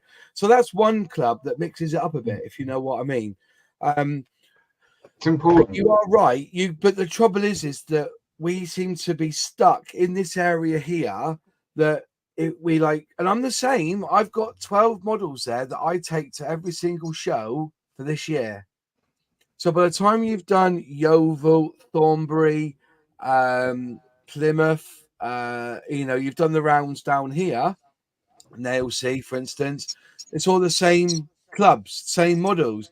But when I went to Gloucester scale model show, I must have saw 80% more because there were different clubs that I wouldn't have seen down in the southwest. Yeah. So it's more enlightening. But I can assure you, if I go to Telford in 2 weeks and these clubs that are down here are going to show up there, it'll be the same models that I've seen. That's not a criticism. God forbid you think that's a criticism. I'm just saying that when I've gone to shows and you do see the same old, it does get quite repetitive. But I will say that I think, when I was going around, there was a good 40-45% of stuff I've never seen before. But I think that's what happens. We set in our minds that this year, we're going to take these models this year, and then we'll probably mix it up next year for something different. And that's the way, that's how we do it. So, but yeah, but you are right though, Alex. You go to see, you can see in the same, but I think you get it in any area. If you're in Birmingham and you go to all the model shows around, it's all the same models. But we don't go to model shows just to see other modelers. We go to talk about other modelers, talk to other modelers and to come back with more fucking shaders and more Tamiya extra thin. That's why we go to these model shows and to go hunting for Humbro. Go around and go looking for Humbro, because I didn't find any Humbro when I was there yesterday either. So again, Humbro has another tick on the box for Humbro on that one. So yeah. Anyone else want to add to that about scale models and showing off our models? I just want to ask, what is Sully making there? Oh, don't you know? What? Hey? It's Warhammer. Oh. Is that some sort of Tyranid, is it? Yeah. Okay. Yeah. Like a Turvagon or something? My brother-in-law's really got into it. So I said, because he bought a box set, and he was like, "Oh," I said, because he wants to do like the Marines and stuff. So I says, "Well, give us the big Tyranids. I'll do a couple of good jobs on the big ones, like just." I know we are talking about commissions. How much are you getting for these then, Sully? Absolute fuck all. This is it, family. I don't mind too much because this I can work on in the back. I can work on this while waiting for other bits and bobs to dry on what I'm doing at the moment. So, yeah, fair enough. Yeah, I do enjoy doing them from time to time. It's just that I just refuse to pay the price for them. No, I saw you doing that, and I thought, that looks like Warhammer, but I don't know. I could just be wrong. I had to ask. I don't do them very often because, as a rule on my channel, is that they do really, really badly as videos. Yeah. But then that's because my subscribers have joined for tanks and aircraft, so I'll still do them because it's it's something I do. So I'm going to show it off. I know it's going to do shit, but so I do. This is what I do. Look at it. If you don't like it, don't watch it. Look at it. It's pretty much it. But the thing is, though, these ones, see, I find them way more, in some respects, way more fun because you don't have to follow anything. Mm-hmm. Do you know what I mean? You'll do whatever you want because I've got if I've got Luke's got a bit of space for it. I've got a couple for Telford. I mean, I'm not bothered about being out because that's why I asked them as if there's room, sort of thing. Yeah. They're good. They're good fun because they're just, they're not kind of. Well, I say they're not normal. Obviously, they're getting a bit more. You see them more regular, but you can, just the stuff people can do with them is a lot more free. Yeah. Because we always, with everything else we do, we follow the pattern. So then there's like, I mean, if I could get this Anson done for it, that there'll be about 20 other Ansons that look exactly the same as. Yeah. It's funny actually. I've done a video coming out tomorrow, but as part of it, I was comparing the recommended paint schemes from a certain manufacturer with kind of British standard colours, and a couple of them look really wacky. Like one of them was supposed to be extra dark sea grey, dark sea grey, and it's like a dark blue and a lighter blue, and it looks really funky, but it looks quite cool. And you think, actually, and it's the sort of thing you could do absolutely on a Warhammer model, like on a Tau or a Space Marine thing. And you think, actually, and you could do it. I mean, guys, you can absolutely do it on a Spitfire stuff, but that somebody will pick it up. You'd be like, well, that's not the right color. It's like, yeah, but that's how I chose to do it, right? But on a Warhammer thing, it's your own scheme, so it's okay. I was just going to say, we had this discussion, and we should have it again sometime to actually so it was a really good discussion we had was about, is recommended schemes really the answer? Because we've all done it where we've gone, that doesn't look right, and we picked the different scheme or different color, but say different shade of yellow. They're saying there's certain shade and we've gone for this certain shade and it looks better because everything's down in scale, isn't it? It's different in light and approach. What have you undercoated it? Well, you primed it in what color and everything else.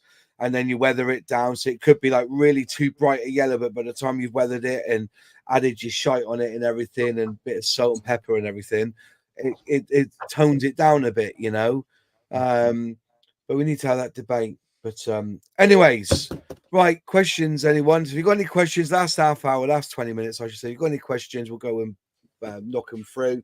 I was at Yo yesterday.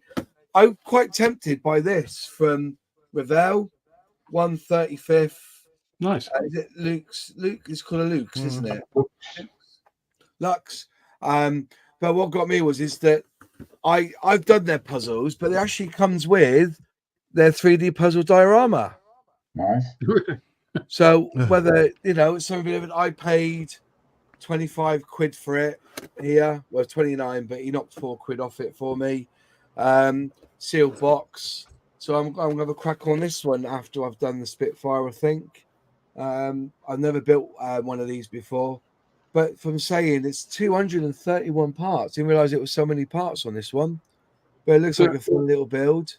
But look at that for wacky colors. Look at that green on it, man. That green. Yeah. It's that bronze green or something. NATO, isn't it? Yeah. NATO, standard NATO camouflage scheme. Yeah. Which sticks out like a sore thumb, if you ask me. Mm-hmm. Well, it's a lot brighter than it really looks, isn't it? Yeah, that's it. I mean, that is a massive. That shows, for me, one of the problems with Ravel. I think we've all mentioned it. That's a massive box. Yeah, but that's what gives it very. If you want anything good, it comes in a bigger box. It's like, listen. They've gone to Doritos. That's what they've done. Doritos. How do you sell so many Dorito chips? Oh, we put them in a bag like this, but it's that full of fucking air, and you get 12 chips in the bottom. But it makes it a premium product. That's why they do it, fuckers. It's a crisp packet. It's a crisp packet. Walkers do it. Listen, I've done it. We did an experiment at school. Well, this is 20 years ago, 30 years ago, where we would buy Smith's crisps, right? And then they had was it at school? Was it college? It was. We were doing something at college about marketing. That's what it was. Yeah, it was about that. And there wasn't no Smiths, it was Walkers, and then they first brought out the grab bag. Do you remember that? You tipped them out, right? These crisps on scales. There was 2 grams in it between the box standard 30p packet and the 50p size packet. It was a con, absolute con. And the same now with cups in it in McDonald's, large and medium. It's basically the same, just add more fucking ice to it, don't they? To raise the level, don't they? So, yeah, but you are right. It is a massive box. Because the Luke's isn't a very big vehicle. No.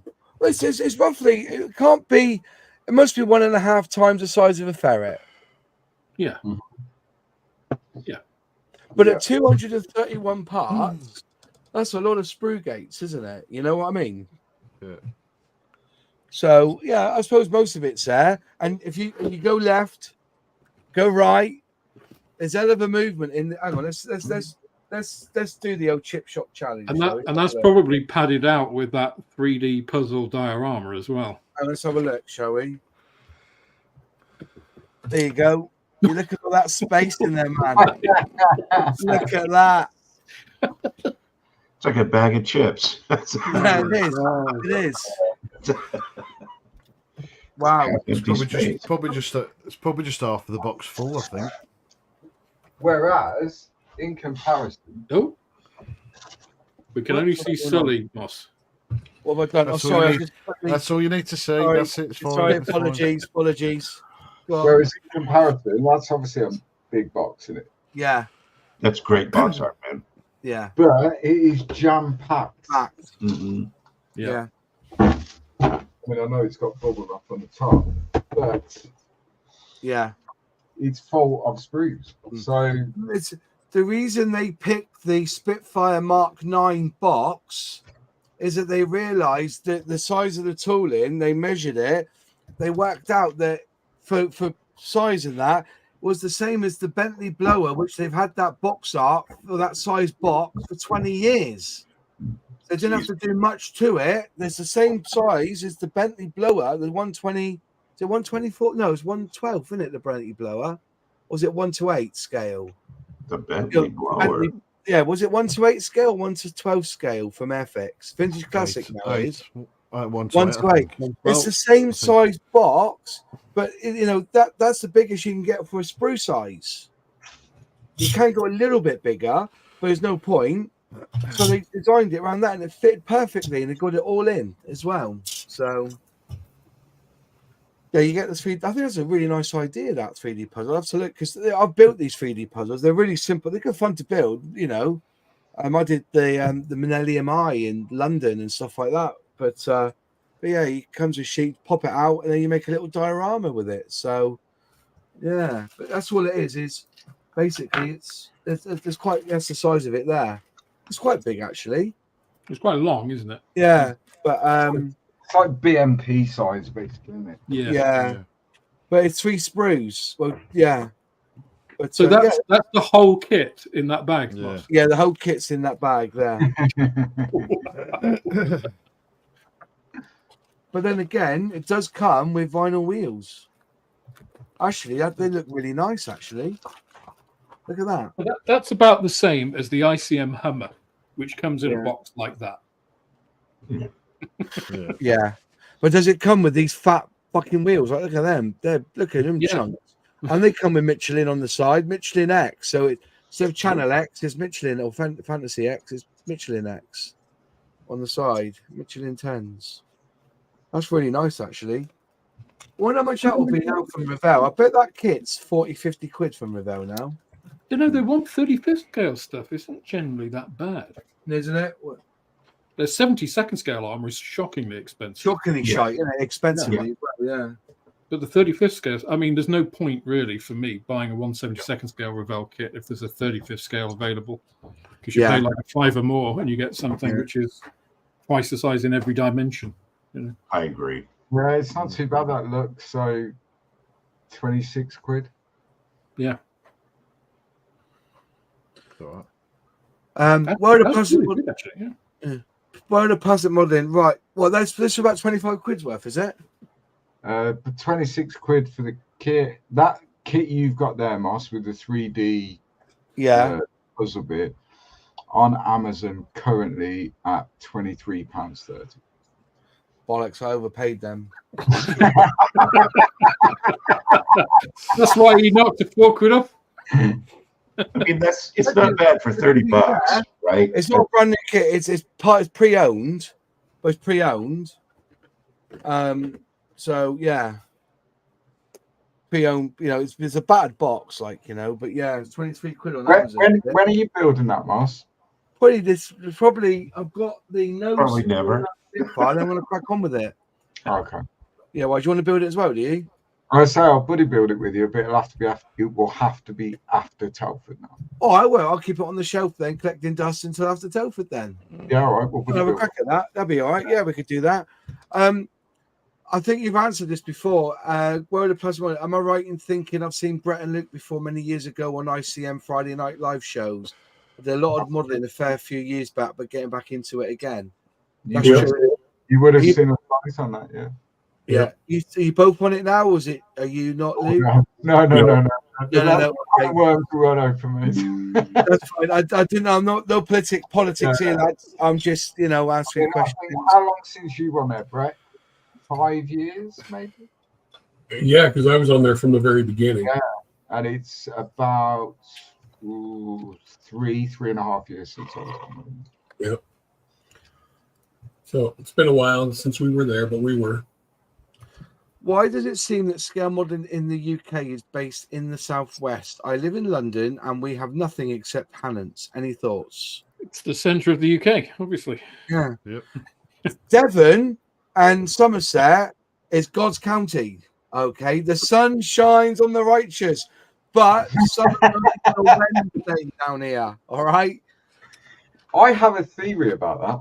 Do you really? I do. What, the sun shines on the righteous, or the No? I think that it's more prevalent in the southwest because historically the southwest is more military than anywhere else in the UK. Yeah. So you will naturally get that sort of interest in those areas. Whereas the Midlands, for example, couldn't be any more non-military, really. So you don't get the interest. I don't think that's a thing now, but I think historically the southwest was a very militarized area. Well, and I think if you look at the kinds of interests as well, because I mean, you say the Midlands is not military, but I'm originally from Lincoln. And there are some really big and really good model shops in Lincoln because, of course, it's Bomber County. It's where Lancaster. West Midlands.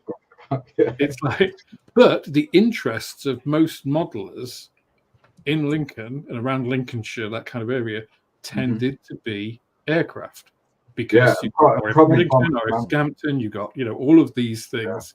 Either the Red Arrows were based there, the Vulcans were based there. Yeah, so it tends to follow that. Like I mentioned, I get a lot of guys. I get a lot of Merlin pilots and ground crew coming into the shop asking for Merlins, which of course are unavailable. There are no Merlin kits available at the moment, 48 scale. They're all discontinued.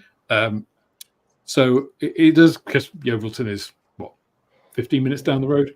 Yeah. So it does tend to follow that. In Southwest, you've got Bovington, you've got Porton Down, you've got the whole Salisbury Ranges. There's a lot of army stuff. So yeah, I think you're right, Luke. But also, there's another theory as well. The old scale modelers get older and they retire down here. I was about to say that. Yeah, you go along the coast, the southwest coast, and the southeast coast. The front, apart from piers, is commodes. You know what I mean? It's like, I think the funniest thing I've ever seen in Brighton was at Worthing. I went to where the funeral parlour was called Next. It was like the most amazing thing ever. Next, I'm coming along. You know what I mean? It's like, and they would do a lot of we're in second ownership down here, which is crippling us basically for pricing. Is because everybody wants to retire near fucking Dawlish. Get close to Dawlish, which Dawlish Warren's a shithole. If I was going to move anywhere to the coast, I would catch the ferry and go to the Spanish coast. If I was going, you know what I mean? It's sunny for 3 days a year, normally on a Wednesday, and that's it down in the southwest. Yeah. Seaton, mind you, I do like Seaton. I'll give crack to Seaton. I do like Seaton, and Exmouth's quite nice as well. But You know, proper sandy beach, not these beaches that are full of rocks. Do you know what I mean? With the big pebbles. That's not a beach. You can't swim in a pebble beach like that. What? I want proper golden sand that when I eat a sandwich, it ends up in my mouth and crunches. You know what I mean? Yeah, at least that doesn't happen with big rocks. Yeah. Is that well true? But you know what I mean? You know, I like the fact that I can, you know, you get in there and, you know, by the time you walk up the beach, like, you know, you're chafing because of all the sand's caught in your cracks, like, you know what I mean? That's a proper beach. It's a small price to pay. Yeah. Anyway, so I think it kind of goes back to the original point as well, Moss, you know, about the, you know, modeling being a summertime or wintertime activity. It very much depends on, you know, where you are, what you do. It's the same thing in the UK. It's just like, well, depending on, I mean, is modeling a massive thing in the cities, you know, in Birmingham, in Manchester, in London? Well, I mean, not so much, because why would you live in London? A, you're rich, you're a Russian oligarch, or you work in the city, or, you know, otherwise you're commuting in because nobody else can afford to live there. You know, so there are other things to do, right? And the reasons for doing that. Whereas the Southwest, there's fuck all else to do. Well, do you know what? That's not You're quite absolutely right. So if you live in London or Birmingham, certainly in the city, there's so much going on. Very few people stay at home in the evenings because they're out, and they're generally a younger demographic anyway. So they're out in bars and clubs and restaurants. Whereas modeling traditionally, you need to be at home to do it. You know, and these people just aren't at home because they're in the middle of a big city. Yeah. That's interesting. Is that not coming up? Merlin kits used to be sold in the viewing area of HMSC Seacork and Coldrose. Yeah. Merlin's I think we need a new tool of a Merlin. Decent tooling of a Merlin. Didn't Airfix release one in 148? Yeah, the Afghan one, isn't it? Yeah, it's part of their Herrick range. They're fucking foolish, so I shouldn't swear, but they should be re-releasing that by now. I've put my order in. Well, they listen to me. Literally, because they were the first models I ever built. Those Herrick 48 scale stuff. If Airfix re-release those now, I would love them to do that. I would buy the lot. The same with the what's the destroyer, Moss, that you've got? HMS Defender. Yeah, the modern British one. I'd buy that. But again, you can't. It didn't sell well. It's like the submarines. Have you seen the price of those Trafalgar submarines? I was literally just going to say, I picked this up for a bargain price, because these are going on second-hand sites now for like 50 plus quid. Yeah. Mine was 19 quid. I got it from... I got this for 20 quid off an auction site. Still sealed. But yeah, they're going for crazy money now. Crazy. Yeah, I got mine off Mr. Models. No, I didn't even pay that. I'll tell you how much I paid for mine, because I've got it here. Oh, come on. This year, there we go. There you go. There it is. And I did a video on it. Mr. Models. This was this year at Bovington. Mr. Models had one there. £6.95. Bargain. Wow. There it is. That was this year. I saw it there and I thought, I'll fucking have that. But but it never sold well. But I can assure you that is starter set fodder. Because have you seen how easy it is to build? Oh yeah, it's really easy. It's so simple. Or like I keep saying, it's two hours stuck together with a penis put on top. You know what I mean? That's all it is. That is starter set fodder. If they could do that for $9.99 or whatever it is, like $14.99 with the paint, because all it needs is two paints, black and grey. Well, in this one they put, because this is the old gift set or whatever they called it. So you can see in the top there's a price tag from Dobbies, and it was £7 then. From Dobbies. You get 4 paints, a brush, cement, all in the box. 4 paints. What paints are they? You get silver, matte black, brass, and grass green. Yeah. Because because the top of where the Connie Tower is, where the what do they call it, the Periscope. yeah, periscope, and you've got the other bits on there. We're all painted green on top, but the prop on the back is brass, but you can do it as what's it called? Can't you? As Trafalgar was the only stud that had a prop. The other three variants that you can build in that box had a water jet propulsion system. Yeah, water jet propulsion system. So Trafalgar is the only one with the prop. Yeah. That's it. So that's it. So basically, that's the top one there. You can see the prop there. The bottom there, you've got the propulsion system. But honestly, all you need is black and silver for this, black and grey, and that's all you need. I was going to say, I think the four paints is stretching it a bit, really. That's it. That's it. That is it. That is basically it. 2 sprues. Keep your eye on the channel because I'm going to video build that. So I'll definitely be using more than 4 paints, put it that way. Well, yeah. But I just said that. I think the starter set, it's like 4 paints. It's like they're stretching it. As I said, I mean, if you're buying it normally, it's starter set fodder. That's what it is. If I was Dale now, I would be putting that out there. Because it sounds really daft when I say this, but there's so many RN museums and stuff, or anything close to the sea, where they could be selling these as with the paints in. I think all right, starter set, no, gift set wise, but apparently they never sold well. But I'm pretty sure because they're still in use now, aren't they? These haven't been. They're not all decommissioned now, are they? I think there's still one still going, isn't there? Maybe. I know the Trafalgar, from a historical point of view, I don't know whether Airfix take that into consideration with what they released in their range or not. But Trafalgar was the first sub to fire a cruise missile in anger. So it's got an historical significance to it, So yeah. And the crowd in the chat says starter sets do more to discourage than inspire. Crappy brush, ship paint, and glue. I disagree.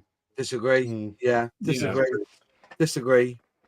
I mean, the paint, yes, but I think they would, in the right location, such as museums, gift shops, that sort of thing, where they're not traditional modelers.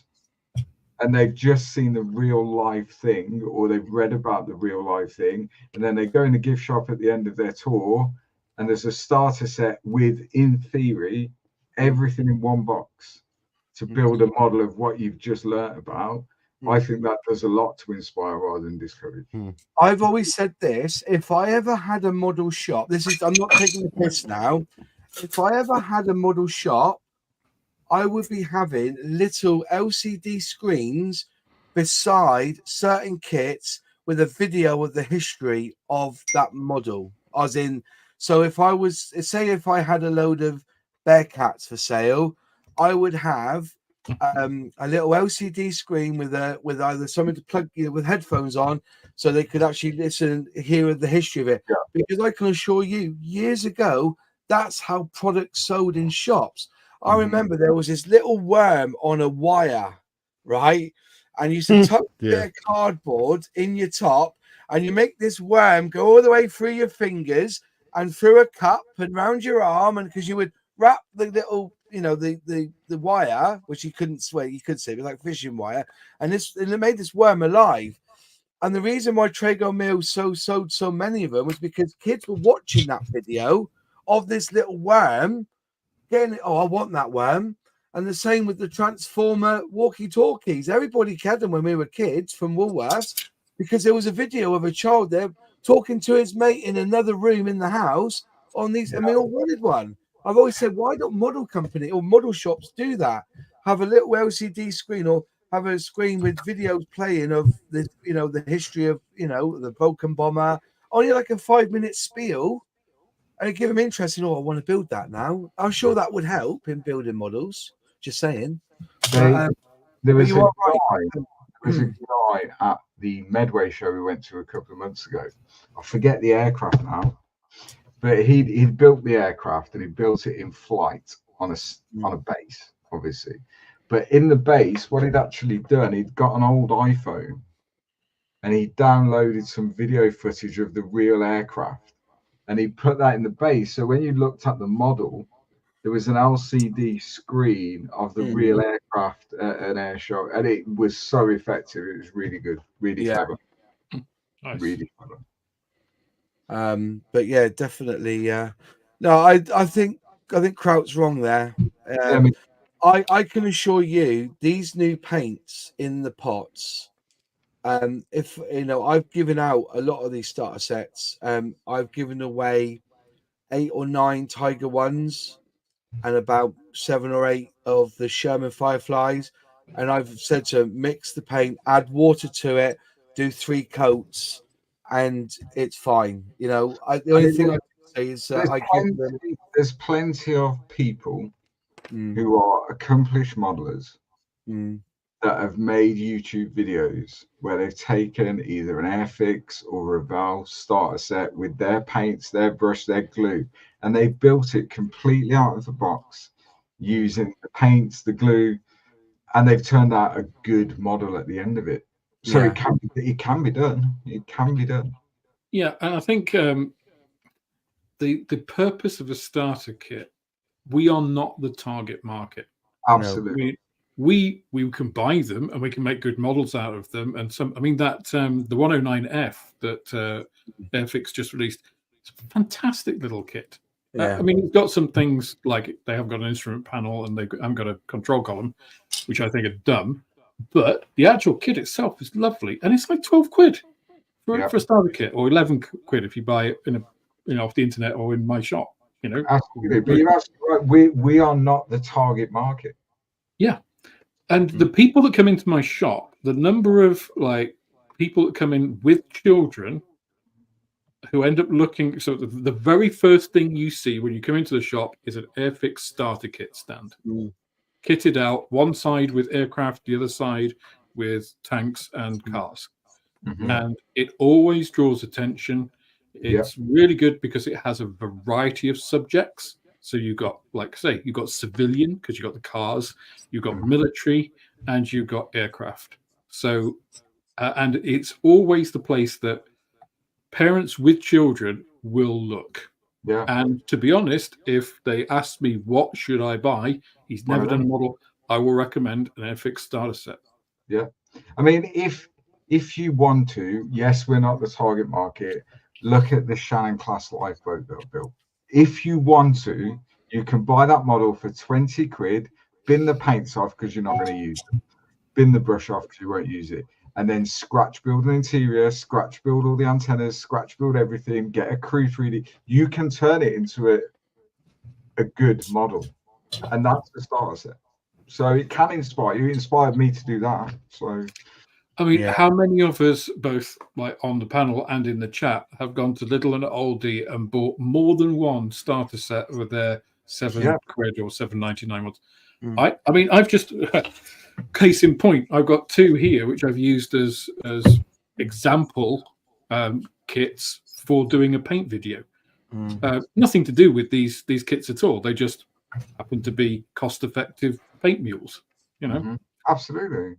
And like the crowd said there, new builders normally turn out a glue bomb. So did I. But the first model kit I built was a glue bomb, absolutely, and the paintwork was terrible. But it's that hook. It's that hook, and for every 10 people that Alex sells a starter kit to, you might only hook one that actually stays with the hobby and develops. And then most of them will build the starter set, and that'll be it. And then they'll be playing football and discover girls, and that'll be it for years. But it's about getting that hook in. That's what they're trying to do. I remember my earliest memories of building a model. I remember painting it. I remember the glue still being wet and mixing with the paint. I didn't give a damn. Because I was making it. Doesn't matter. As long as that child or whoever, because I didn't do it as a child, as long as they've enjoyed the process, they've done it right. Yeah. I was just going to say, 3 years ago, Luke. That's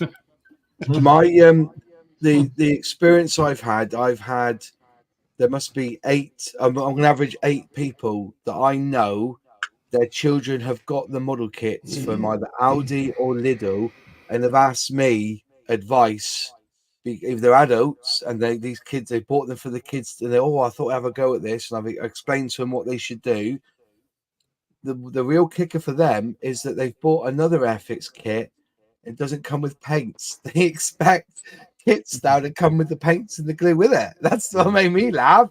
They said, "Oh, don't it come with paints?" I said, "No, it doesn't. They're starter sets, so you get the basics, but you know how to use it, and then you get into the world of scale modeling where you realise that it's not just all about glue. Hey, and you end up with all this bollocks, yeah. John.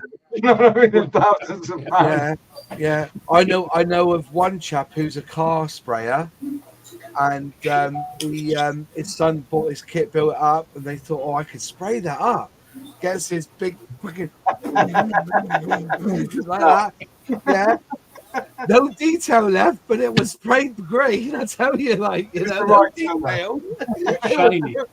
But then again, these lads who do and I said to him, use a spray can. Oh, I never thought of that. He now does his kits with his child, only using spray cans. He's done, what's it? He's done the Tiger, the Cromwell from Airfix, all with air can. There was another one he did as well. Which one was it? Stuart Honey. He did that with it, all with spray can. So it's a hook, definitely. Yeah, absolutely. And to be fair, it's a hook for the only one. The amount of people I've given starter sets to over the years is, unthinkable. I've always given out starter sets. Starter set is essentially a gateway drug, isn't it? It is, yeah. Exactly what it is.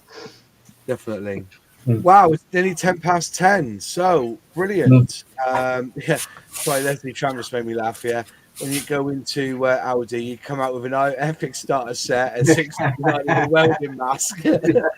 Yeah. Yeah. It's an English toffee. Well, I'll just say this: in my Lidl, you can't get Airfix kits, so because we're too posh in the. I can get with that. Lidl. There's no Lidl where I live. That's posh. You're gonna say, yeah.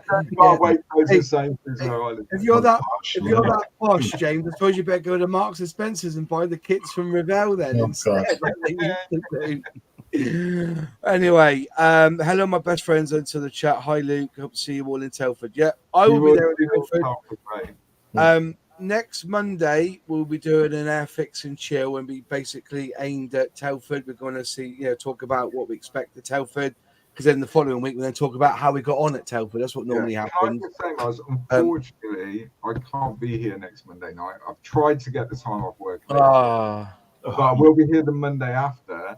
And with me in this room will be Jim Clark, because he's staying at my house for Telford. Oh, is he? Oh, can we all come round? That's if Jim Clark hasn't been eaten by bear. Yeah, the bear will be fine. John Alec, when do you fly back to the States, Ed? On the Sunday or the Monday? No, actually on the Tuesday morning. So we fly in, we get there, we have a layover in Amsterdam, but we're there in Birmingham the Friday morning. Was it the 8th? And then we're gonna hang around, kind of the bullring area, right? The jewelry quarter or whatever. And then we're taking a train down to over to Telford that Friday evening, and then we're staying there Saturday and Sunday night. We leave Monday morning, and we're meeting Sully in Cosford. What is it, Cosford or Cosford? Yeah. Cosford. Or Midlands, RF Midlands, Cosford. Yeah, so we're gonna, because the train leaves or drops you off right there. So we're gonna go visit the museum, visit Sully, whatever, and then probably early afternoon we're gonna continue on back to Brum and kind of hang out there or whatever, and then try not to get got a place for that Monday night, and Tuesday morning we fly out. Yeah. John, if you don't have dinner plans in and around Telford for the Saturday night, then drop me a message, because a lot of us are meeting up for dinner on the Saturday night. Perfect. Yeah. Thank you, Luke. Fantastic. That sounds great. I will follow up on that. Yeah, sounds good. Oh yeah. So and then I may do something on the Friday before Telford. We did it last year. We had like a little Airfix and chill Friday lunchtime. Just talking about what any rumours that we've heard or anything on the Friday morning. I'm just putting out there because we know that certain companies have released stuff the week before or the day before Telford, and I thought I would just get it in there just in case. I'm not had nothing, all right? Okay, don't shoot the messenger, just in case. Oh, you turn up on Friday and there's nothing to discuss. So I'm hopefully going to try and do something on that Friday, just in case something gets announced in the morning. And if anything does happen, we'll be ready. Even if we just pop on for half an hour and just talk till the Friday lunchtime. So, but yeah, but nothing else to report. But anyway, it's been a long show. Thanks all for going. As I said, mate, just make sure you bring some sort of box, because there's a couple of gifts going to be at Telford for you. How big? Typing the box. One's the 48 scale aircraft, and one's a 72nd piece of armor. Oh, mate. Okay, thank you very much. But built, not. Oh, you're a star, mate. Thank you. I'll bring a box. Well, I got my van anyway, so I could just run out with it, couldn't I? And put it in my van. There'll be a box in my van, which would be good. And hopefully, it's not been confirmed yet, but I might come up. I said to Nige, if he needs a lift, I can drive up with him. I'll drive. Going past this door, I could pick him up on the way up, I want to get there for 8:30 because that's when we got to park up and then get in there for 9 o'clock for the opening bit, and then before the heathen get in, those who are not IPMS members, if you know what I mean. Before the peasants arrive. Yeah, for the peasants, those without a card. Anyway, there you go. We're going on too far now, but as I say, no disrespect. But anyway, I shall see you next Monday. Have a good week, folks. See you soon. Bye-bye. See you, folks. Bye-bye.